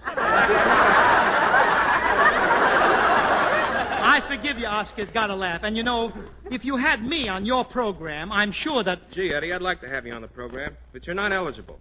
You see, all applicants for our program must meet certain requirements. Requirements? What are they? A lot of people don't know this, Eddie, that every guest of Information Please must be a graduate of kindergarten. So strict? Oh, you must be a genius. Maybe I can become one. Tell me, Oscar, when did you first realize you were a genius? When I told you how much money I wanted for this program and got it. So you got money out of me, so what? Forget money. Money. What do I care about money? It doesn't mean... You mean I'm paying you what you asked for, your first price? We didn't argue? Pull up a chair, Oscar. Got to argue.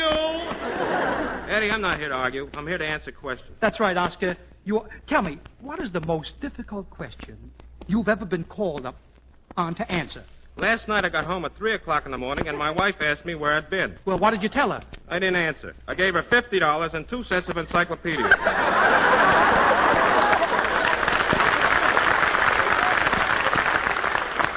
But that's double the usual prize. How come you gave her $50 and 2 sets of encyclopedias? I'm going out again tonight.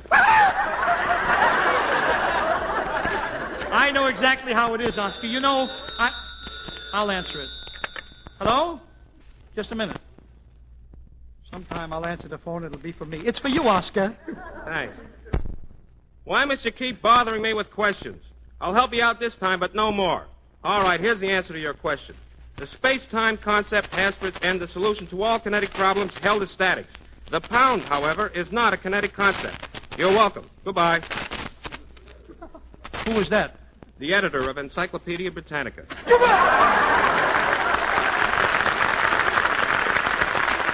Oscar, I don't think I'll ever do anything that will be written up in Encyclopedia Britannica, but I won't miss it if I can have the pleasure now and then of introducing to the public someone as sweet and talented as 13-year-old Olive Major. Here she is, singing Il Bacio.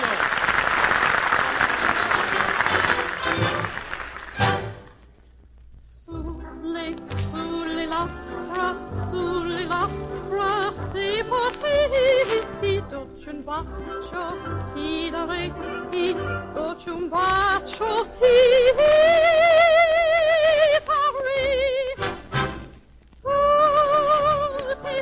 Tutti ti direi, so scherzi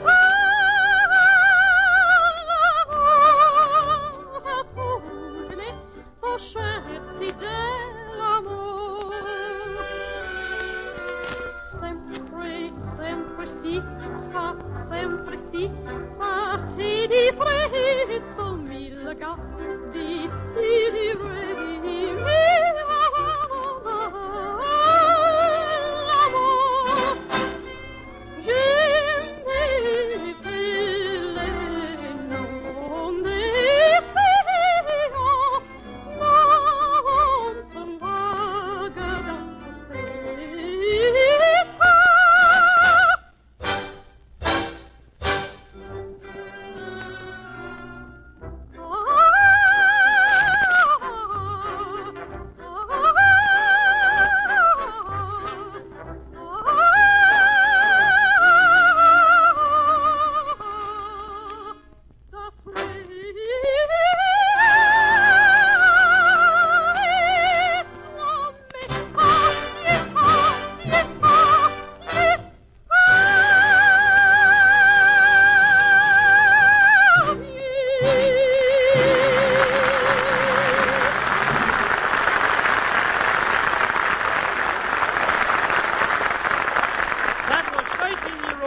Major singing Il Bacio, which means... Il Bacio means the kiss. Boy, get him. That fellow knows all the answers. Say, Oscar, I bet I've got a question that'll stump you. I'll bet you. Betcha. All right.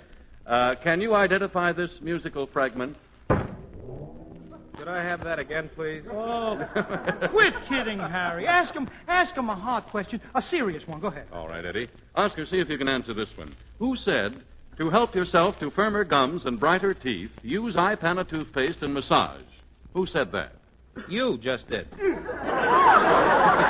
I guess I did, Oscar. But after all, I was really passing along the advice of the many dentists who recommend iPana and massage for the home care of the teeth and gums. You'll find, ladies and gentlemen, that iPana is not only unsurpassed for cleaning and brightening teeth, but when used with massage, iPana also helps give your gums the stimulation they need for firmness and health. And since teeth are seldom at their sparkling best when gums are soft and tender, why not follow this easy, healthful routine? Every time you brush your teeth with iPana toothpaste, put a little extra iPana on your brush or fingertip and massage it on your gums. If you want any further evidence of the faith so many dentists have in this popular toothpaste, listen to this remarkable fact recently revealed in a nationwide survey. Dentists prefer iPana toothpaste for their own personal use, 2-to-1 over any other dentifrice, paste, powder, or liquid. So decide now to help yourself to healthier gums and brighter teeth. The perfect combination for a winning smile by massaging faithfully with iPana toothpaste.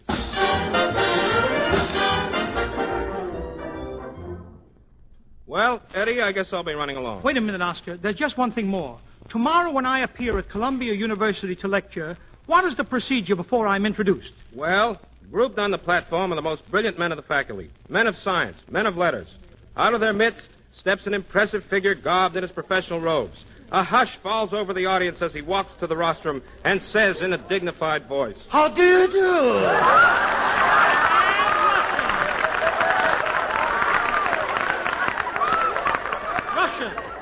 Russian, tonight I've got a great treat for you. Standing beside me is the famous Oscar. This is what the Academy gave to Ginger Rogers? No. I wish they had. Yep. No, this is Oscar Levant, one of the experts of information, please. An expert, eh? Mm-hmm. I'll ask him a few simple questions. Yeah. Go ahead.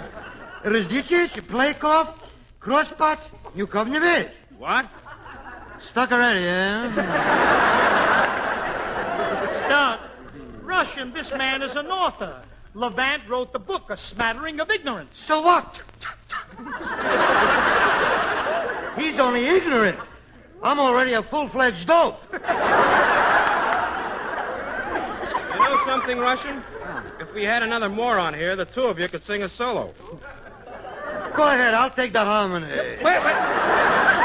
Now, have a little respect. Remember, Oscar Levant has dozens of degrees. Centigrade, Fahrenheit, or Gesundheit? No. College degrees. He's brilliant. Go ahead, Oscar. Please enumerate your degrees. A, B, BS, LLD, DD, and DDS. Some genius. He left out HIJKL and a P. Genius. Listen, Russian, at least I'm a college graduate. Can you wear a cap and gown? Not me. I sleep in my underwear. No. It's comfortable. Oscar, can't you see you're wasting your time? I'll find out how much he knows. Russian, I'm going to test your IQ. What? IQ. Our IQ, too.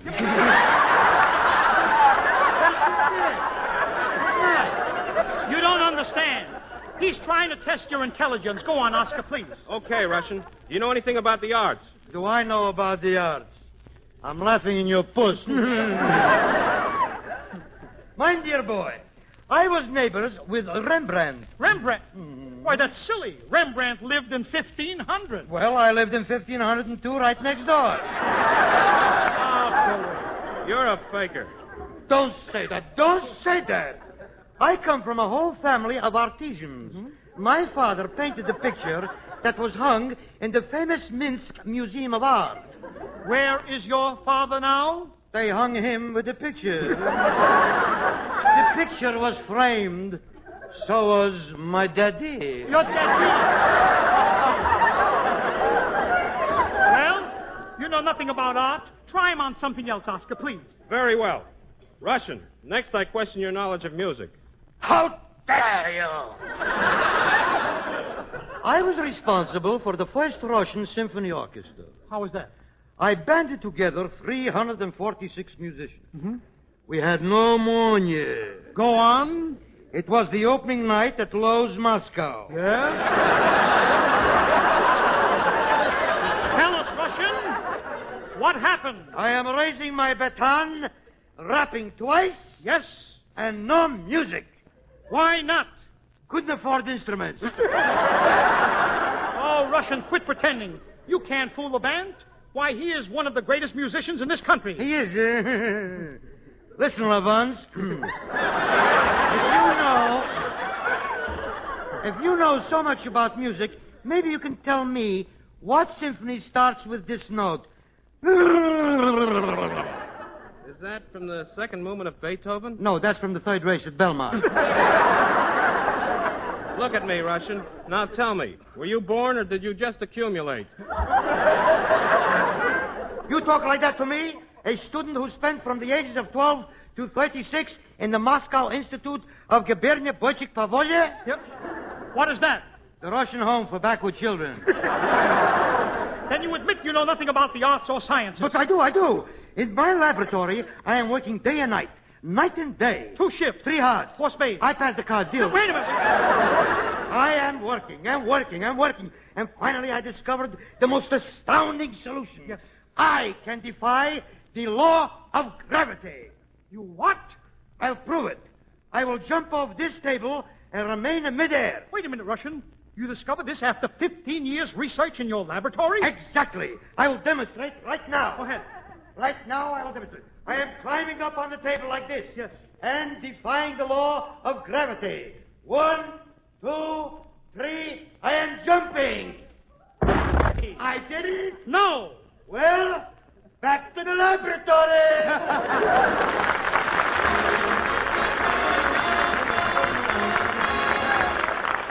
Oscar, now that the Russian is gone and you're going, there's just one more question I'd like to ask. What? Tell me, where do women get those hats? They look like something that was dragged in by cats.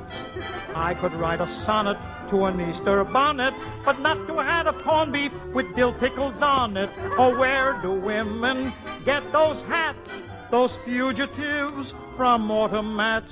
Deanna Durbin's turban is as sweet as a ballad, but how can a woman walk around beneath a lobster salad? It's enough to make the G-men draw their gats. Oh, where do women get those hats? I'm in the mood to wear a snoot or French beret. My conscience says the Turkish fez is quite okay. The tam o' shanter, that's for Cantor any old day. But I can't see a headgear made of cheese souffle. The Empress of Eugenie was a work of art. The teeny-weeny beanie, I admit, is smart. But how can any woman wear a flock of pigeons in her hair or walk around wearing a blue plate special a la carte? Oh, where do women get those hats? To put them on, they must be acrobats. These new spring hats would make a tiger take his snarl off. In fact, I heard they're using them to frighten Boris Karloff. It's the subject for some fireside chats. Oh, where do women get those crazy hats? They're worse than Mr. Benny's 1913 spats. You guys who paid the bills deserve a kick in the slats. Oh, where do women get those hats?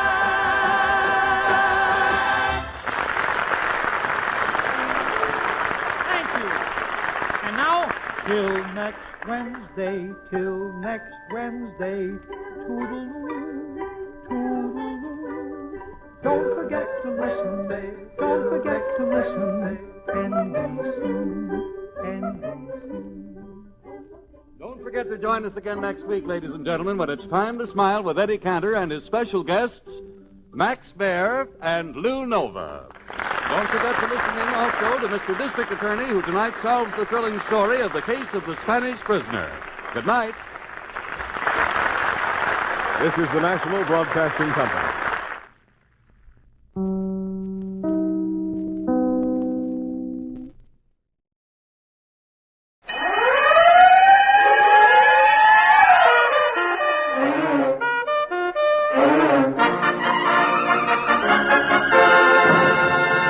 The Texaco Star Theater.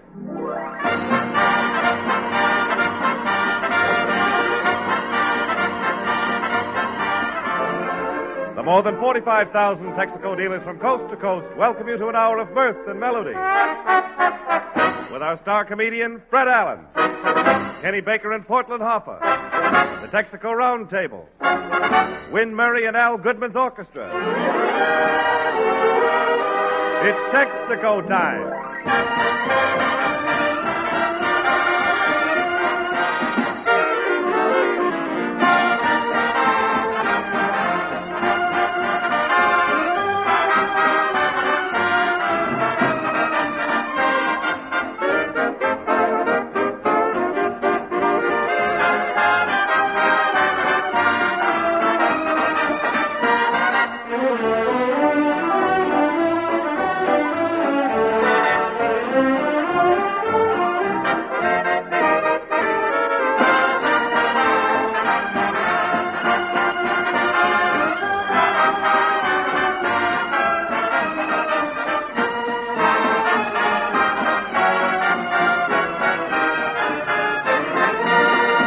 Good evening, ladies and gentlemen. Hurry up, Once Jimmy. again, it's my pleasure Let's go, to introduce that happy harlequin, Oh, step on that it. tycoon of titillation, Come on, that Jimmy, magnificent... That's plenty, Jimmy. Come on. Let's All go. right. Here he is, Fred Allen in person.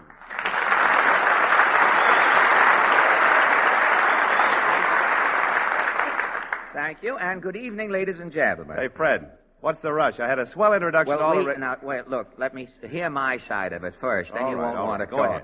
Now, look, we can't waste any time tonight, Jimmy. We've got to get the program started before they change the wavelength on us again. I mean, we've got to get this thing going. Wavelength? What wavelength? Well, don't you know that last Saturday, 802 radio stations in this country changed their wavelengths? No, I didn't know. Yes. Well, a lot of people didn't know. Radio has been a mess, Jimmy. Wavelengths are all mixed up. Why, the other night, Mr. Fadiman asked Oscar Levant a question on information, please, and a hillbilly band on Major Bow's program answered it. Just through the... one lady I know tuned in and got John Barrymore sitting in with the quiz kids. No kidding. Yes, he made the boys look young first. Just before we went on the air tonight, Jimmy, a man rushed into the studio, this very studio here, and the man was yelling, "I'm the father of 19 children." Well, who was it? It was one man's family. They thought they were this program. So we can't waste any more time, James. We have got to let people know that this is the Texaco Star Theater. Well, how can we, Fred? Well, all we have to do is turn to the latest news of the week. The Texaco News presents its highlight from the world of news.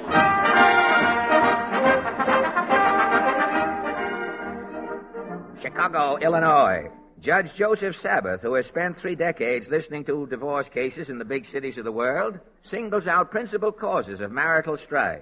Judge Sabbath claims the chief causes of present-day divorce are... working wives, non-working husbands, tin can meal, interfering in-laws. Tonight, Texaco News checks on Judge Sabbath's theory and invites a select group of marital malcontents to its microphone to check on the outstanding causes of wedlock instability. Our first participant this evening is a senior member of the Alimony Club, Mr. Fumfit Lint. What caused your divorce, Fumfit? The little woman and me was occupationally maladjusted. Occupationally maladjusted? Yeah. Well, how do you mean? Well, I worked nights, she worked days. We never seen each other. Oh, you work nights, you say? Yeah, I'm a night watchman. I finish work at the break of day. What about your wife? Well, the little woman was head stopper for the Western Union. Head stopper? Yeah, she put the stops in day letters. Oh. Dear Joe, stop, arrived safe, stop, I know. coming home. Well, don't stop. overdo it, Fumfit. I caught on right away. Well, and you say these day letters kept your wife busy all day? Oh, yeah. For 10 years, me and the little woman never seen each other. And you were happily married all this time? Oh, yeah. Were you really? Yeah. In that key? Yeah. Every morning, she'd leave me breakfast and a love note in the sugar bowl. A granulated billet doux? Yeah. Uh-huh. It was always in baby talk, like, roses is red, violets is blue, sugar is sweet, whose baby is who? Oh, how utterly ucky-ducky. Every night when I went to work, I'd leave dinner all ready for her. And you'd leave a note for your wife? Oh, yeah. You I'd would. write, fish is in the oven. I got you, Finn and Hattie. Dessert is in the icebox. 11 kisses, Daddy. And this went on for 10 years? Oh, yeah. Till that fatal morning. What happened? Well, I come home, there's no breakfast. Just a note. What did the note say? Roses is red, violets is blue. Met full of brush man, elope today. Woo! Well, have you heard from your wife since? Yeah, she married the fuller brush man. She did, huh? Yeah. She sent me a card from Mexico with one of the guy's samples. And your marriage was broken up due solely to occupational maladjustment. Yeah, he got my wife. And you got the sample. I got the brush. And you're getting it again as we thank you, Fumfit Lynn. Another husband who came to grief is Hawthorne Prone III. What caused your trouble, Hawthorne? A cracker-box apartment. You mean the apartment was small? It was one room. One room? The bed folded into the wall. When you pulled down the bed, the furniture sunk down into the floor. Really? What about bathing? The bathtub was in 4 pieces. You could put it together as required. Oh, fine. If you wanted a sink, you put 2 pieces of the bathtub together, catty corner, and somebody held it. You always needed a third for sink, huh? Well, how did you get your water? A hose hung outside the window. Yeah? When you wanted water, you pulled in the hose. Only not when the bed was down. Oh, well, naturally, that made it too crowded. Sure. It was the same with reading. You could only do it at certain times. Well, could you read in bed? How? When the bed come down, the light bulb went up in the ceiling. Well, tell me, were you bothered by mice? Well, mice used to come to the door and look in. There was no room for them with the rest of you in the place there. Well, tell me, how did you and your wife get along, Hawthorne? We was hemmed in, but happy. Good. Then come the blow-off. What brought that on? The wife's family got dispossessed. Really? The whole tribe moved in on I and the wife. And you are all living in that one room? Yeah, it's murder. The grandmother is sleeping in a hall. The mother having nightmares on a fire escape. The father standing in the corner snoring. 3 kids hanging up on snoods on the back of the door. Hanging on the snoods? What are the snoods hanging on? Well, that's terrible. Why don't you put your foot down? Well, there's no room. I can't even get my leg up. You can't put it down if you can't.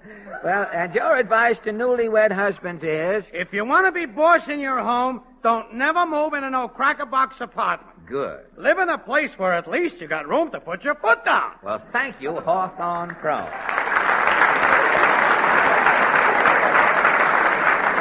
And now a gentleman who comes to us direct from a run of 27 weeks on the Goodwill Court. What is your name again, brother? Lionel Standard.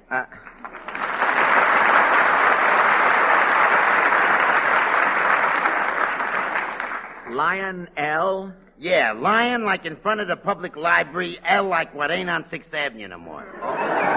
Lion L. Standard, Lionel Standard. Lionel Standard. Well, I finally get it. You want to run over it again? No, it's all right. I guess I've got it all right now. The way we was going, I thought one of us was subnormal. No bragging, please. Now, what about your marital experience, Lionel? Well, it was a case of mutual frustration. What sort of a girl did you marry? She was a school teacher. It gave her a complex. Really? You mean after you were married, your wife still acted like a school teacher? Yeah. Every night when I come home from work, I had to bring her an apple. No kidding. One night I come home with elderberry wine on me bread. What did she do? She made me stay in and write Lionel has elderberry wine on his bread 200 times. Well, is that what split you up? That and gastronomic persecution. You got a divorce on that? Yeah. My grounds was nocturnal vitamin incompatibility. Nocturnal vitamin incompatibility? The wife kept eating in bed nights. I couldn't get no sleep. Well, I don't see Well, it. we lived on the first floor in the apartment house. Yeah? At night, we'd leave the window open. I see. My wife would start eating sardines in bed. Sardines? Yeah, she liked herring, but she had a small mouth. And you say she ate these sardines in bed? Yeah. When she put out the light, the cats in the neighborhood would smell the sardines and start jumping in through the window. You don't say. Some nights there'd be 200 cats steeplechasing over the bed. And you'd still be there sleeping? But not for long. What would happen? Well, from having seepage in me muffler all winter, I got chronic asthma. Through this seepage in your muffler, hey? You got this chronic asthma, you say? I'd whistle in me sleep. You'd whistle? Yeah, it wasn't bad enough with the cats. But when I whistled, every dog on the block came jumping into the... And when the cats and dogs got together... That's all, brother. You went to court, of course. I got a divorce and hydrophobia. And your advice to fellows contemplating marriage is? Men, marriage is a mirage. When you get up close, there's nothing to it.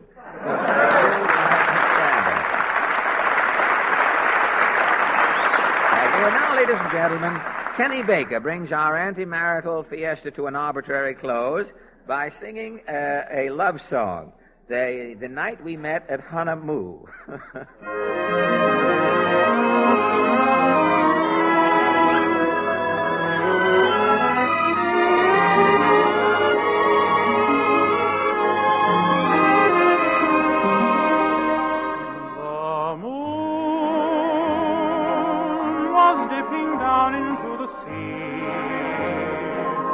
The night you gave your love to me, the night we met in Honolulu. The stars, like lonely lanterns hung in space, they shed their light on our embrace, the night we met in Honolulu. The palm trees were gently swaying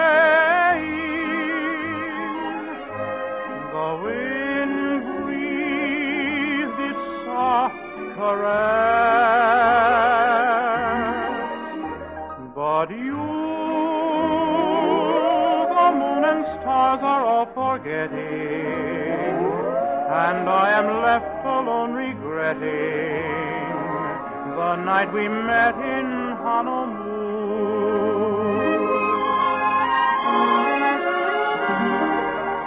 The moon no longer dips into the sea, and you are far away from me, and where we met in Honolulu. The palm trees were gently swaying, the wind breathed its soft caress. But you, the moon and stars are all forgetting, and I am left alone regretting the night we met in Honolulu.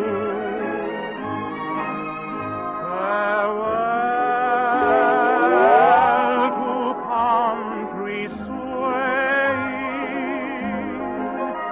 farewell to the wind's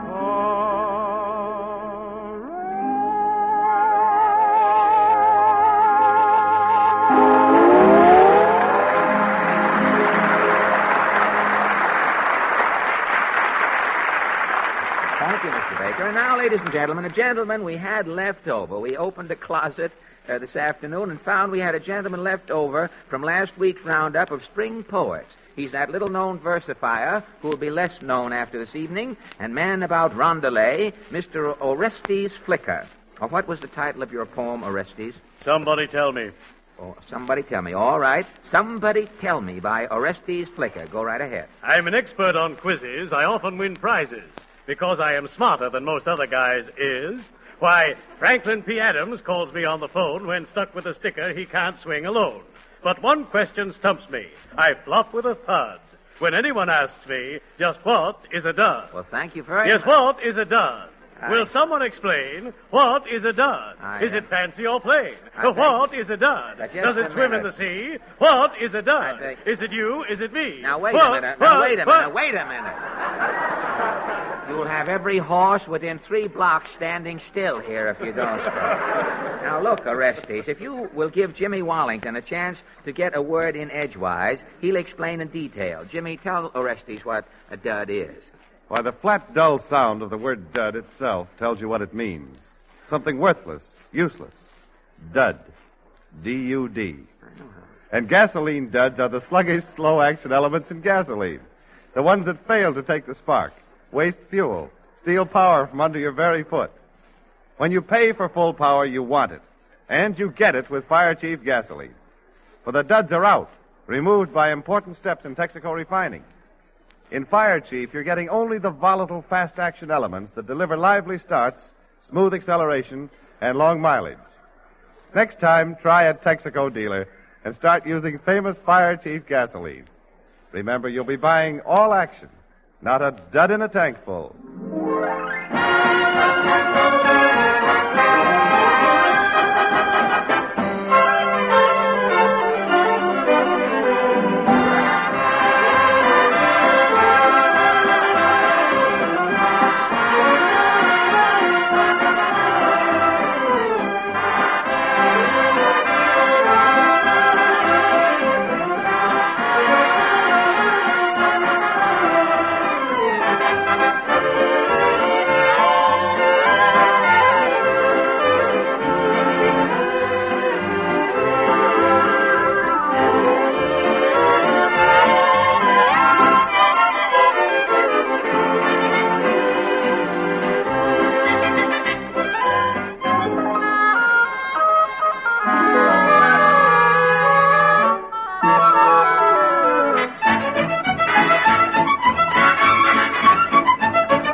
Andalusia, played by Al Goodman and his pari-mutual pipers. And now, Mr. Goodman. Yes, Mr. Allen? What is that thing you are waving at the orchestra? You've been waving at them for the last half hour. Oh, this. This is my new baton. It's termite-proof. Well, why a termite-proof baton? Why, he is asking. Yes. With a wooden baton, termites are making a snack bar. This baton is metal. A termite biting this is bending the bridgework. Well, you've got something there, Maestro, and it isn't a termite-proof baton. No? No, this thing is nothing but an ordinary umbrella rib. But Kenny Baker is selling it to me for a baton. Mr. Goodman, look, yesterday was April Fool's Day. Kenny gave you the Cornish hug. You were a fall guy. Goodman, a fall guy, and in spring yet. Goodman is an all-out fall guy. By any other name, you mix up the lines. What's the difference? Goodman is an all-out fall guy in any seat. Oh, hello, Portland. Hello, Mr. Allen. Goodman.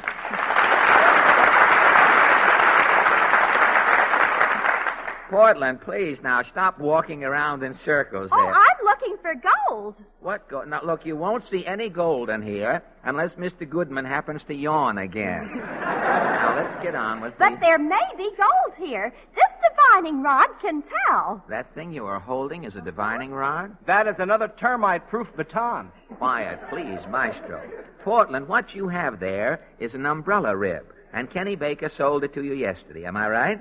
Yes, But yesterday was April Fool's Day, Portland. Kenny played a little joke on you and the Maestro here, old stout boy.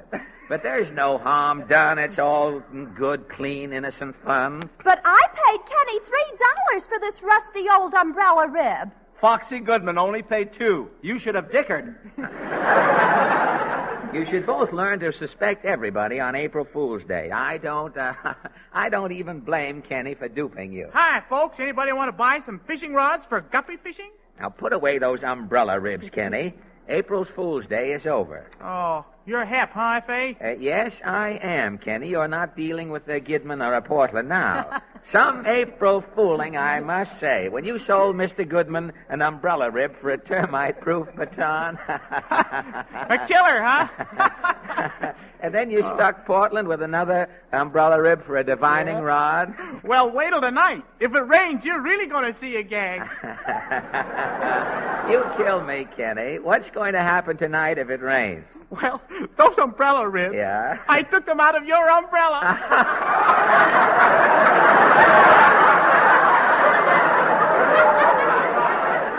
Now, just a minute, Kenneth Baker. Fun is fun, but tearing ribs out of people's umbrellas isn't funny. But F.A. was... Kenny, you take those umbrella ribs and you put them right back in my umbrella. Okay. How do you like that kid? A part-time vandal at his age, destroying people's private property here. Oh, be a sport, Mr. Allen. Dear. Now the hole is in the other stocking. He who was laughing last is Goodman. Ha ha! He who is laughing last and alone is Goodman. Quiet, both of you. That boy needs a lesson. Now I'll show him what it feels like to be made a fool of. Oh, what are you going to do, Mr. Allen? I'm going to make Kenny look sillier than the end girl in a daisy chain. Watch me. If that's possible, I'm having a go at it. Sound man. Yeah, Mr. Allen? Now, look, Sampson, you're not doing anything. When Kenny Baker comes back, I want you to go outside and call him up on the telephone. You see, call him back here in the studio. Yes, sir. And tell him that you are the Pot of Gold program and that he has just won $1,000. You understand? Oh, yeah, Mr. Allen. I'm to phone Baker and tell him he won a pot of gold. Right. Now, hurry up. Yes. Gosh, isn't that going to be a dirty trick on Kenny, Mr. Allen? After all, he's one of the gang. One of the gang, hey? I'll show you just how loyal that little scamp is. Quiet, he's coming back. Mr. Allen. Yes, Kenny? Your umbrella's okay now. Well, all right. Nice going, Kenny. Let's let bygones be bygones. April Fool's Day is over. Let's have no more practical jokes. I bear you no malice, son. He should live so long. Maestro, please. Kenny, I just happened to think of it. Just came to me. While you were out, an interesting community problem came up. What problem? Well, now, as you all know, lad, We all use the phone here in the studio, and we all chip in every month, and we pay the phone bill, right? Yes, F.A. Well, now, suppose this phone number here won a prize. What prize? Oh, I don't know. Just let's say the pot of gold accidentally called this number. Now, if we won, we should divide up the money evenly, don't you think? Why, Mr. Allen. Quiet, Portland. Well, Kenny, what do you think? Well, since we all paid a phone bill, if the pot of gold calls, we should all share and share alike. Oh, that's the spirit, Kenny. Well, I wonder who that can be. Will you answer it, Kenny? Oh, my feet hurt. You answer it, Porty. All right. Now, wait a minute. You stay where you are, Portland. Kenny, if your feet hurt, you can walk over there on your hands. Now, why don't you answer it, Kenny? Why don't you answer it, Mr. Allen? You get all the answers on the program. No sarcasm, Maestro. Always making an issue of everything. Now, answer the phone, Kenny. You're the youngest. Oh, all right. Hello? What? What? Who won what? I won... yeah, this is a number. Mm-hmm. Okay, just send it over to my house. Well, I guess I'll run across the street for a cherry Coke until my next number. So long, Wait gang. a minute, Kenny. Who was that on the phone? Oh, nobody. By the way, F.A., I was thinking, since I do most of the phoning around here, I ought to pay the whole phone bill. That'll make it my phone, won't it? Why, yes, it will, Kenny. What's on your mind? Well, if anybody calls the number from a contest or something, it would mean me. Yes, it would mean you. Well, if you feel that way about it here, you can pay the phone bill. It's $5. Okay, here you are, Mr. Allen. Thank you. Well, I guess I'll be running along now. No, you don't, babyface. You're not rooking us, shopper. Rooking? I don't know what you mean, F.A. Oh, quit kidding, Junior. We know you won something on that phone. We heard you. Oh, no, it's too late. We made a deal. Kenny, I'm ashamed of you. In humanity and also Kenny, I, Goodman, am losing faith. All right, suppose I did win something. You haven't won anything, Kenny. That phone call you just answered was a phony. But gosh, the man on the phone said... I know. The man said you won the pot of gold. Now, I'm going to show you exactly what happened. Sound man. Yeah, Mr. Allen? Samson, explain to Mr. Baker here about that practical joke we arranged. You know, about the phone call. Oh, I haven't made that call yet, Mr. Allen. Yeah, the line was busy. You didn't make the call? You didn't make I didn't make the call. Well, why is everybody looking at me? I didn't do nothing. The line was busy, so help me. I tried, but the line was busy. Everybody's looking at me. Stop crying. But, Mr. Allen, that phone call... I know. Quiet. It was the real thing. Don't explain it. Quiet. What's everybody so excited about? Who's excited?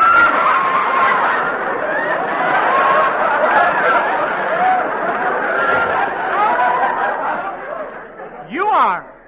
Now, nobody's excited, Kenny. Now, look, Kenny, old boy, I tell you what I'll do. You've learned your lesson. Why should it cost you money? I'll pay that phone bill. Let the old thing be in my name. Here's your $5 back. Well, gee, F.A. And here's another $5.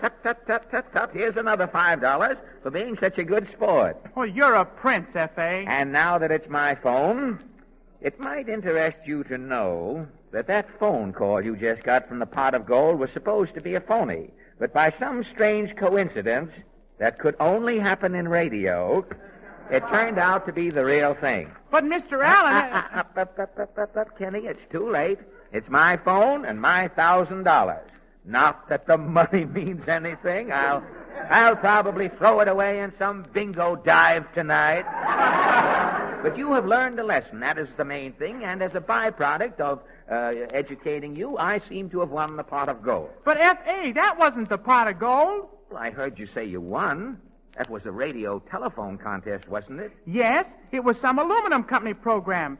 They called and said this number won. Well, that's just like the pot of gold, isn't it? Yes, only they called it the Pot of Pots program. They just give you the pot. Well, all right.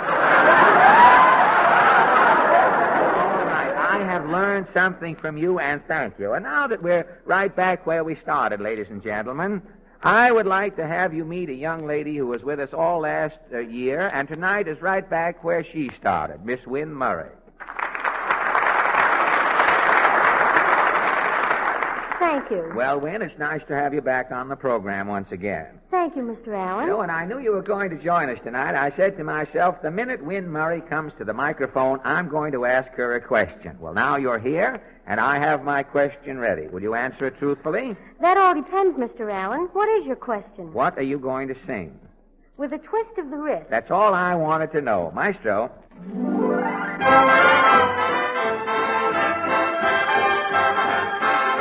With a twist of the wrist, with your lips that insist, with that come hither look in your eye. Just when I think we're through, you do magic and make me love you. At the drop of a hat, it's as easy as that, with the merest attempt at a sigh. When I'm sure you're untrue, you do magic and make me love you. Guess I'm just, after all, at your beck, at your call. Seems 'twill never be for you and me all over. With a twist of the wrist, I'd be back on your list. Doesn't matter how hard I may try. How can I keep away from your very persuasive allure? When with a twist of the wrist, I'm yours. With a twist of the wrist, with your lips that insist, with that come hither look in your eyes. Just when I think we're through, you do magic and make me love you. At the drop of a hat, it's as easy as that, with the merest attempt at a sigh. When I'm sure you're untrue, you do magic and make me love you. Guess I'm just, after all, at your beck, at your call. Seems 'twill never be for you and me all over. With a twist of the wrist, I'd be back on your list. Doesn't matter how hard I may try. How can I keep away from your very persuasive allure? When with a twist of the wrist, with your lips that insist and the twist of the wrist, I'm yours.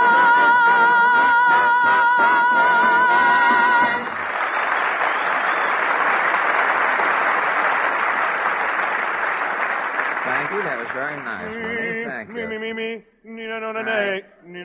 Oh, just a minute. Say, Jimmy, stop giving off that sinus backfiring there, will you? Stop making that noise. Noise, Fred? Yes. I'm just practicing my scales. Why, you sounded as though you had your lip caught in the door. I didn't know what it was there. Well, that's a fine thing to say after all the years I've spent studying voice. You ought to hear me do the sextet from Lucia, the anvil chorus from Il Trovatore, the refrain from smoking. Oh, wait a minute. I know the operas. The refrain from smoking, I've never heard of that. You haven't? Why, that's a beautiful thing. Here, I'll sing it for you. Now, wait a minute. Don't bother. Could we have it not a la mode? I mean, could you just give us the lyrics, not a la mode, just the lyrics without your singing? Well, all right, Fred. How does it go, the refrain from smoking? When you see smoke coming from the exhaust pipe of the car ahead, you're not likely to pull up alongside and say, refrain from smoking. It wouldn't do much good if you did. Only a repair job will help that car owner, for his smoking exhaust is a likely sign of excessive engine wear. But if your car doesn't smoke, you can help to make sure it will continue to refrain from smoking. And now is the time to act when you're making your spring oil change. Have a Texaco dealer drain that weakened winter oil from the crankcase and replace it with insulated Haviland. Haviland is insulated against today's high engine temperatures that break down ordinary oils. It stands up and protects your engine from needless wear. Haviland is distilled, too, free from carbon-forming impurities that also promote wear. So don't delay. Steer clear of smoke and trouble and change to insulated Haviland at your Texaco dealer.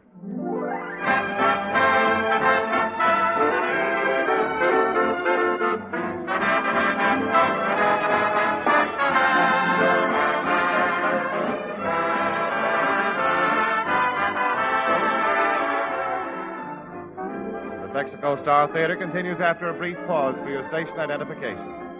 This is the Columbia Broadcasting System.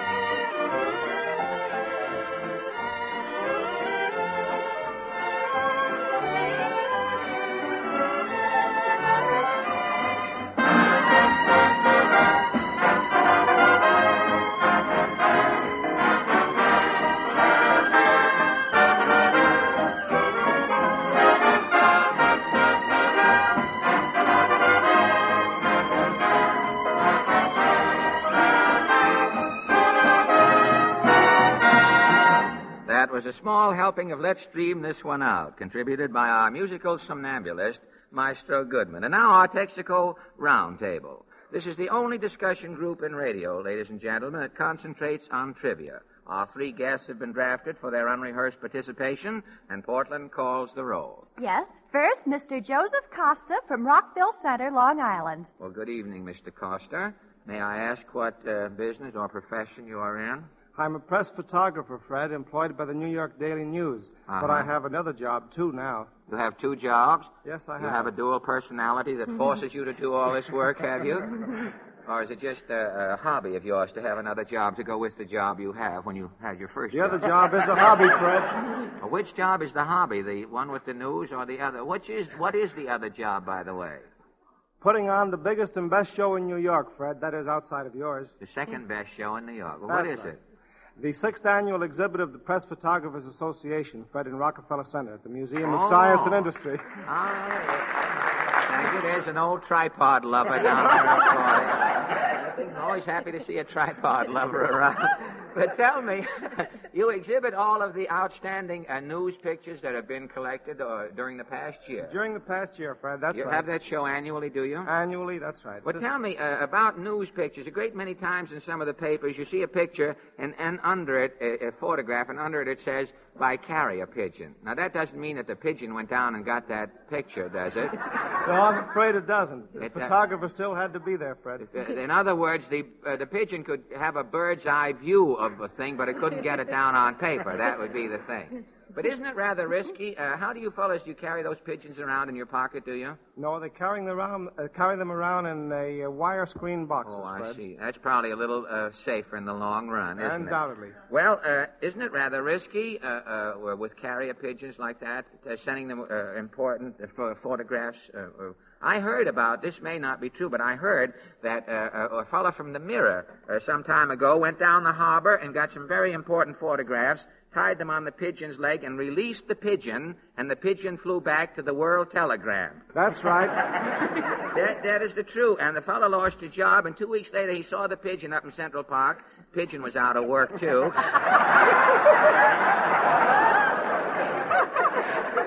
It was then he found out the pigeon was cross-eyed, and that is what caused... Well, thanks a lot. We have a picture of that pigeon at the exhibit, Fred. Well, that pigeon was my father, Mr. Costa. Now, thank you to keep his name out of this. All right, And Portland. next, Miss Vera Adrian from New York City. Well, good evening, Miss Adrian. May I ask your... pardon me. May I ask your profession or business? I'm a dress designer. A dress designer? Do you design dresses for individual clients or for wholesale houses or I big... do both. My business and my own business I design for individuals, like Zarina, the most beautiful woman, which I consider. Oh, that's only your opinion. I mean, after all... Well, I've seen quite a few What women. about Portland? I mean... She's lovely, too. She's lovely also, huh? Yeah. Well, tell me, I can understand how you can design a dress for a person, an individual, but how can you design a dress that had the word mixed up with a party uptown? How can you design a dress that will meet with mass approval? I mean, do you have a composite girl in mind? Yes, a certain girl. She's about size 16. Well, that's the average girl, but I mean, they run that way all over? About 90%. They do, huh? Based on that. I thought... No kidding. I mean, this is hearsay? Is this some figment of your designing imagination? Yes. No, not imagination, facts. These are based on old Dr. G has been out running around with the figures, huh? Well, Dr. Gallup in the long run, a Gallup will win you in the long run, as our Crosley shows. Well, I think, thank you, Miss Adrian. I was going to ask you some other questions about the futility of your work. After all, designing beautiful gowns and things ultimately to be bolted down by moths. I mean, don't you sometimes get depressed outlook? Well, all right, Portland. Next, Mr. Albert Moore of New York City. Good evening, Mr. Moore. Good evening, Fred. May I ask your business or profession? I'm a geodetic computer. Well, thank you very much. First, I would like to find out, could you clarify that geodetic computer? After all, this isn't information, please, you know. Well, a geodetic computer is frankly a ghostwriter for a surveyor. Oh, a fellow who goes out and does surveying for another surveyor, huh? No, he takes the field data, and he arranges it so that most anyone can read it or understand it. I see. Well, that clears it up, but not as far as I'm concerned. Mr. Moore. Well, that brings us to our question through some prank of the workings of my system here, or my forum. I don't know now. My brain has just declared an intermission. We have arrived at our question. Today we live in an age of speed. We travel fast, work fast, eat fast, sleep fast, and do about everything but pay our bills fast. Speed has even influenced our reading habits. We have tabloid newspapers that enable us to see the news at a glance without having to take the time to read it. Outstanding magazine articles, popular novels, and classical literature are condensed and available in digest form. Now, our question, part of the age of speed, do you think a person who has a limited time for reading benefits more through reading a few books and articles in their original form or reading many things in digest form? Now, Mr. Coster, what is your photographic opinion of the digest? Fred, my photographic opinion is that riding along with you on the streamlined age, they ought to come to the exhibit and see the pictures. Well, I don't know. You think that's a liberal education in itself? Unquestionably, because they'll see the entire review of 1940 in pictures there. Without having to read anything? Without having to read a word. What is the admission fee? 25 cents. You call that a liberal education? You're charging 25 cents to get in. Well, all right, Mr. Coster.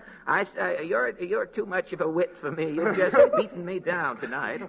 Miss Adrian, how do you feel about the digest matter? Would you rather have access to a lot of facts and know a little about a lot of things, or would you rather know a few things well and thoroughly through reading fewer things? Well, I think for my personal pleasure, I would enjoy a book much more than a condensed version. And a condensed version. Do you think if the digest trend goes any farther, that the next generation will be born with capsule brains? Do you Imagine think? so. Well, of course, you're in the designing business. You're in the digest business, really. Extremely so. From the looks of the dresses, the way things are going now. But you would prefer to do yes. the things, the reading. Well, I have to do it for business reasons. I mean, well, I that's do business, read I mean, but... Yes, but for personal pleasure, I would read a book. I see.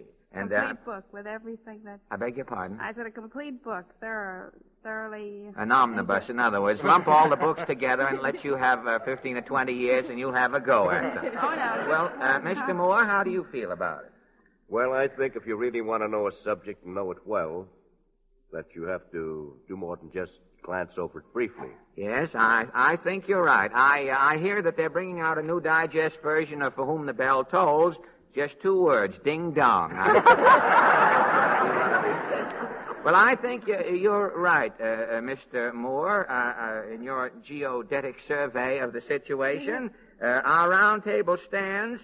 I have no idea where it stands at the moment. I've been too utterly confused. I'm sure that our evasive discussion tonight will have no lasting effect on the digest vogue, because I think eventually we'll have digest homes, digest meals, digest automobiles, digest jobs, and the digest outlook. And, of course, with everything in digest form, then at last we can truthfully say it's a small world after all. Our round table adjourns, and thank you all for your kind cooperation. Well, this seems to bring us to Kenny Baker again, and in the Gilbert and Sullivan mood, Kenny sings A Wandering Minstrel I from the Mikado.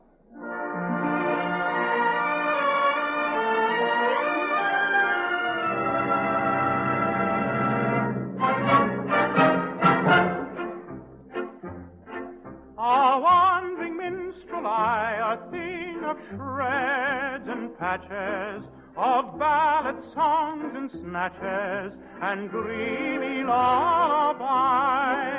My catalog is long through every passion ranging, and to your humors changing, I tune my supple song. I tune my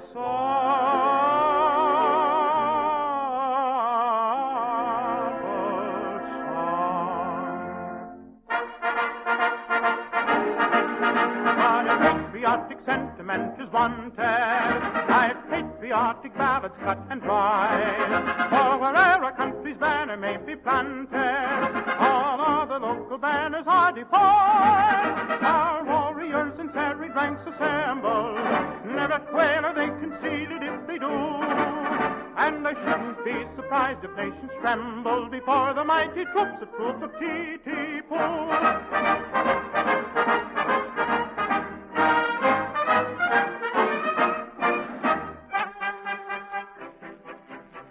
And if you call for a song of the sea, we'll heave the capstan on. With a yo-heave-ho, for the wind is free. Her rank is a trip and a helm's a lee. Hurrah for the homeward bound. To lay aloft in a howling breeze may tickle a landsman's taste, but the happiest hour a sailor sees is when he's down at an inland town with his Nancy on his knees. And his arm around her waist.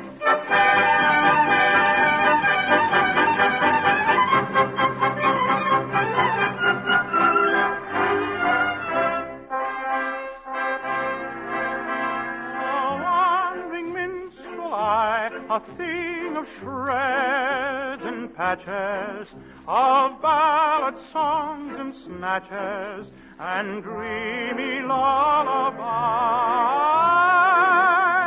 and dreamy lullaby.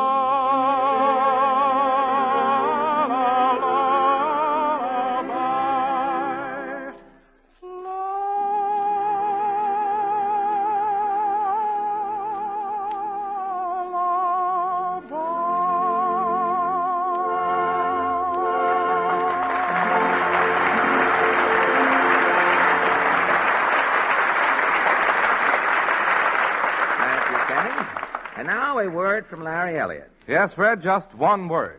Congratulations, congratulations, congratulations, congratulations. Now, wait, just a minute, Larry. You sound as though your needle is stuck.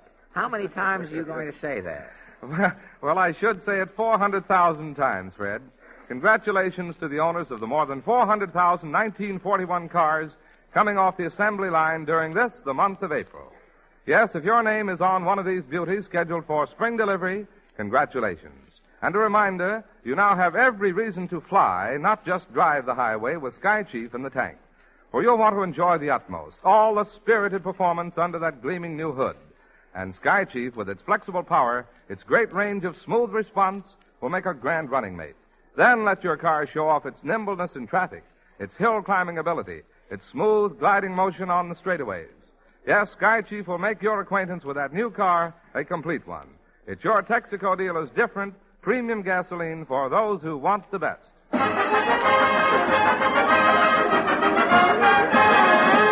And now the Texaco Workshop Players.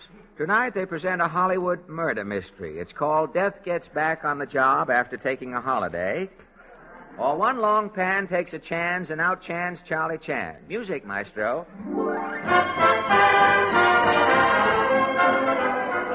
Good evening, ladies and gentlemen. This is Ken Crum, broadcasting from the lobby of Blauman Siamese Theater here in Hollywood. Tonight we bring you another Gaylord Hollywood premiere, the first showing of that sensational new mystery, Charlie Chan in Flatbush. This is the 100th Charlie Chan picture to be premiered here in Hollywood. Charlie Chan is here. Right now, Charlie's leaving his footprints in the cement here at Blauman Siamese. The lobby's crowded with stars. There goes Slim Somerville. Here's a friend of Gene Autry's. What a night! Every star is out to see Charlie Chan in Flatbush. And here's the producer of the picture, Mr. Sasha Watzel. Tell our radio audience, Mr. Watzel, how much did the picture cost? The picture is costing me $2 million. And can you tell us something about the mystery, Mr. Watzel? How I'm going to get back to $2 million. That's the mystery. Thank you, Sasha Watzel. And here is the author of the picture in person, Mr. Ludwig Kahn. Good evening, all. You've written the entire Charlie Chan series, Mr. Kahn. Yes, but Charlie Chan and Flatbush beats them all. You feel that Yes, this... yes, it tops Charlie Chan in Honolulu, Charlie Chan in Mexico, Charlie Chan in Kankakee, Charlie Chan Get in away, Canarsie. bum. And thank you, Ludwig Kahn.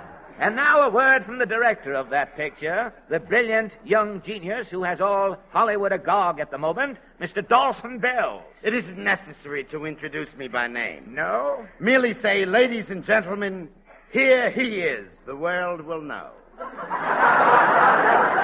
error, Mr. Bells. What did you think of your picture? It is magnificent, awe-inspiring, super mediocre. Thank you. I wanted to call this picture Citizen Chan. The rest, you know. The rest we very well know. And thank you, Dawson Bells. And folks, here comes the star of the picture, Charlie Chan. Yes, folks, it's Charlie Chan in person. Say something, Charlie. Charlie Chan, very glad, say hello.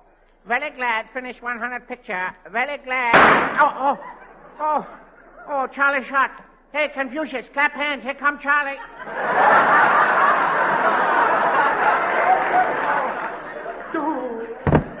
He's dead. Help! Murder! Police! Get one long pan. Charlie Chan murdered. Get one long pan. Hello, give me police headquarters. Get one long pan. Help! Murder! Chan. Get one long pan.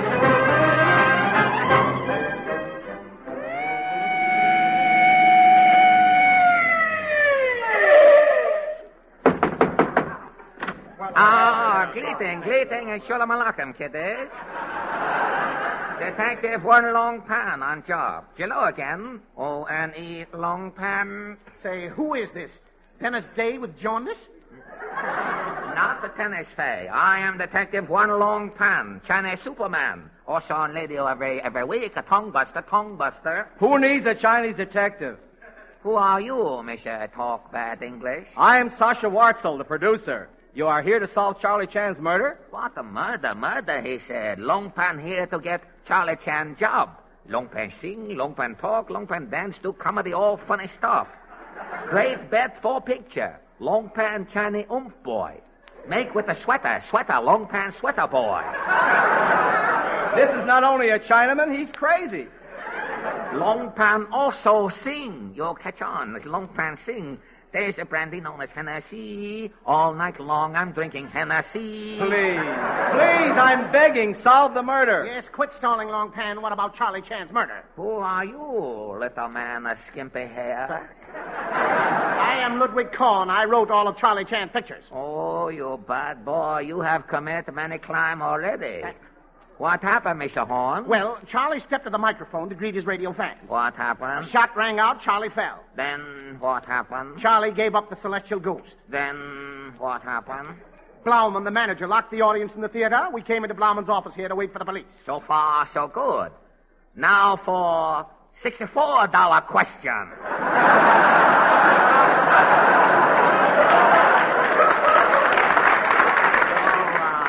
You catch him, Chan? Yes. What is your question? Where is Charlie Chan's body? It's lying in state on a pinball machine in the lobby. Body in lobby. Long Pan go to lobby, examine body. And thank you, Mr. One Long Pan, for lobbying for your body. Oh, some fun, eh, kid? Oh, Long Pan. Is it true? Tonight. Tell me, is it true? It's true. It's what true? Is Charlie Chan dead? Yes, Charlie Chan is dead. Good. Now I can make a picture of his life. Who are you? I'm Don Amici. Someday, Don Amici go too far. Don Amici play Don Amici. Listen, Corn, and you too, Wassel. I thought you were getting a detective. This is the Detective Dawson. Who are you, big boy? I am Dawson Bells, the actor, director, author, producer, and all-around genius. What, you all together? You catch up, you spread out. What do you know about the Charlie Chan murder? To whom are you speaking? Bells the actor, Bells the director, or Bells the producer? Long Pan grill, Bells across the board.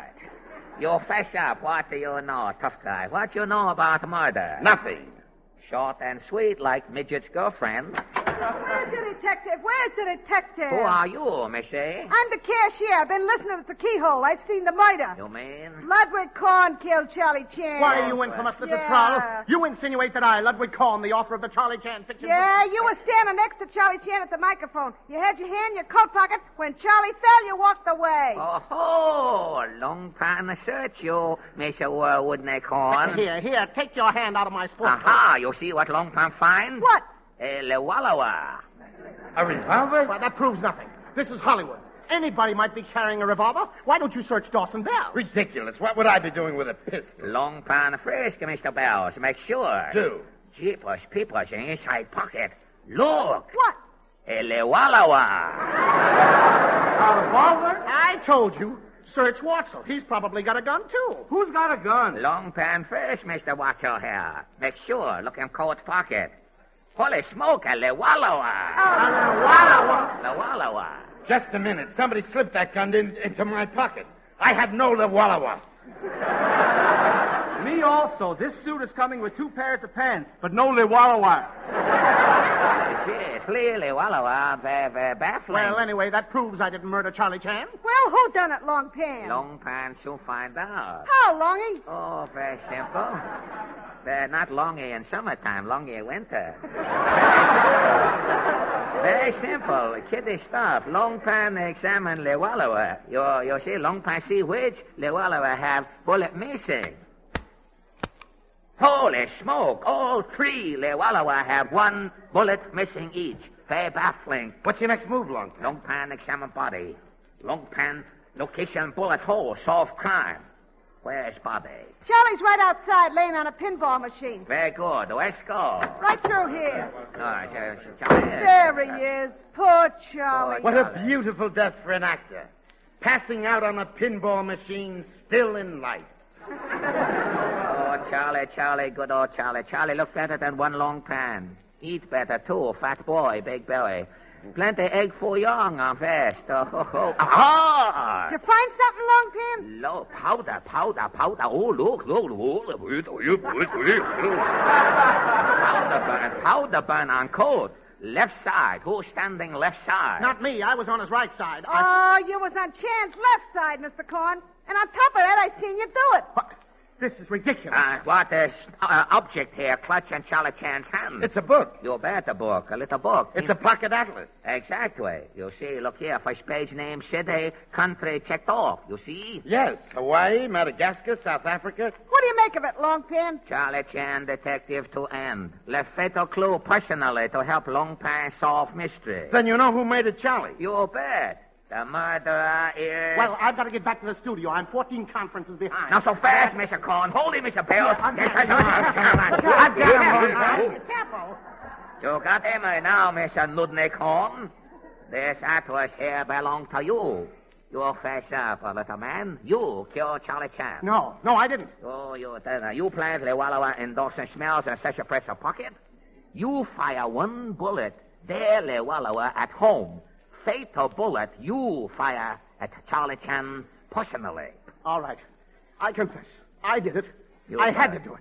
You bet I had. Why you killed Charlie, you bad boy. Oh, bad boy. I'll tell you why.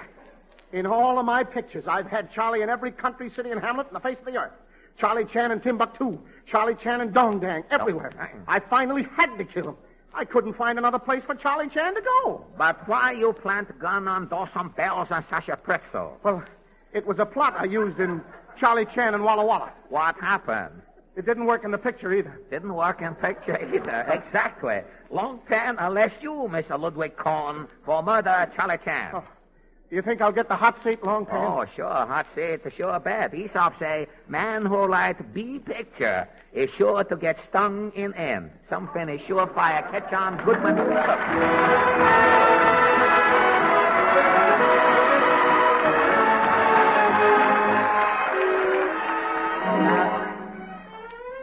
Now Larry Elliott sums up for the defense. The next few moments are devoted to the entire petroleum industry by the Texas Company. For over 20 years, the unparalleled forces of industrial America have been geared to peacetime production. They are now engaged in meeting the great emergency and problems of our national defense program. When the hurry call for preparedness came, the petroleum industry was ready, completely ready. The production and supplying of oil is in full stride on all fronts, and our known oil resources are the greatest in our history. Yes, the American petroleum industry is at full strength, is mobilized for all demands of our industrial, military, and naval defense programs, as well as those of civilian life. The petroleum industry is ready for national defense. Thank you, Larry, and thank you, ladies and gentlemen, for letting the Texaco Star Theater service your radio for this hour tonight. We'll be back to render the same service next Wednesday at Texaco time. This is Fred Allen saying good night for the more than 45,000 Texaco dealers from coast to coast and inviting you to drive in any time. Remember, you're welcome. This is the Columbia Broadcasting System.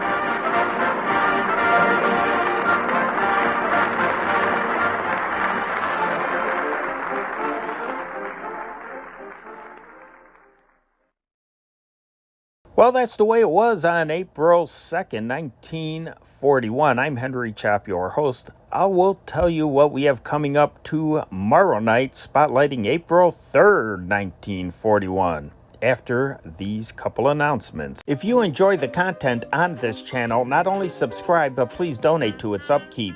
Because of the vintage old-time radio, films, and music that we feature, this channel does not qualify for YouTube monetization. Help motivate us to keep posting this wonderful content and seeking out more. We'd like to think that this channel is more interesting than any other nostalgia channel of a similar type. Help us keep going by donating. In the description section of this video, you will find a secure link to PayPal. Any little bit helps. Thank you for your support. If you love old-time radio, film, and music, don't forget to subscribe to this channel and click on the bell icon to get notifications as to when a new upload will premiere. If you are interested in World War II as much as I am, check out our other channel, the World War II newspaper channel. Expand the description section to this video and you will see a link that will take you there. Now, I'd suggest listening to the latest upload to decide if it's your thing. Over there, you will hear the Chicago Tribune read to you for between 90 minutes to 2 hours. You will get a much more detailed look about what it was like to actually live through World War II than I can give you just by sharing radio broadcasts. You will not only hear detailed news of the big battles and historical events, you will hear trivial facts about the war. You will hear news from the United States home front from the early stages of U.S. mobilization and war protests to Pearl Harbor and the ramping up of the war machine to the final victories and reconversion. You will hear every facet of American life change forever. Tomorrow night, we spotlight April 3rd, 1941. Spring is in the air. Take all those allergy meds. You know what? I wonder if they had the allergy medicine that we had today back in 1941. Or did you just have to suffer? But anyway, let me tell you what we have going on tomorrow. Well, we're going to start things off with the news of the world. That's always a treat when you get to hear a newscast from a specific date. And then we have a soap opera, K. Fairchild's Stepmother once again. Then we have an excerpt of a Maxwell House Coffee Time program. We have the Baby Snooks skit from that. And we have the Rudy Valley Seal Test program with their guest, Joey Brown, who is a wonderful comedian, by the way, actor-comedian. A great guy. He just sounds like he would be a fun guy to hang around with. So come back again tomorrow night for some great radio entertainment. Same time, same station. Until then, let's turn off this old tube radio. That's our time machine. Good night. God bless. This changing world, this changing scene, where is it taking us? What does it mean? As long as we're certain of each other, we know we don't have to be afraid. These changing times we rise above. We have no time for them. We have our love, and love is the only thing that still remains the same through all this change.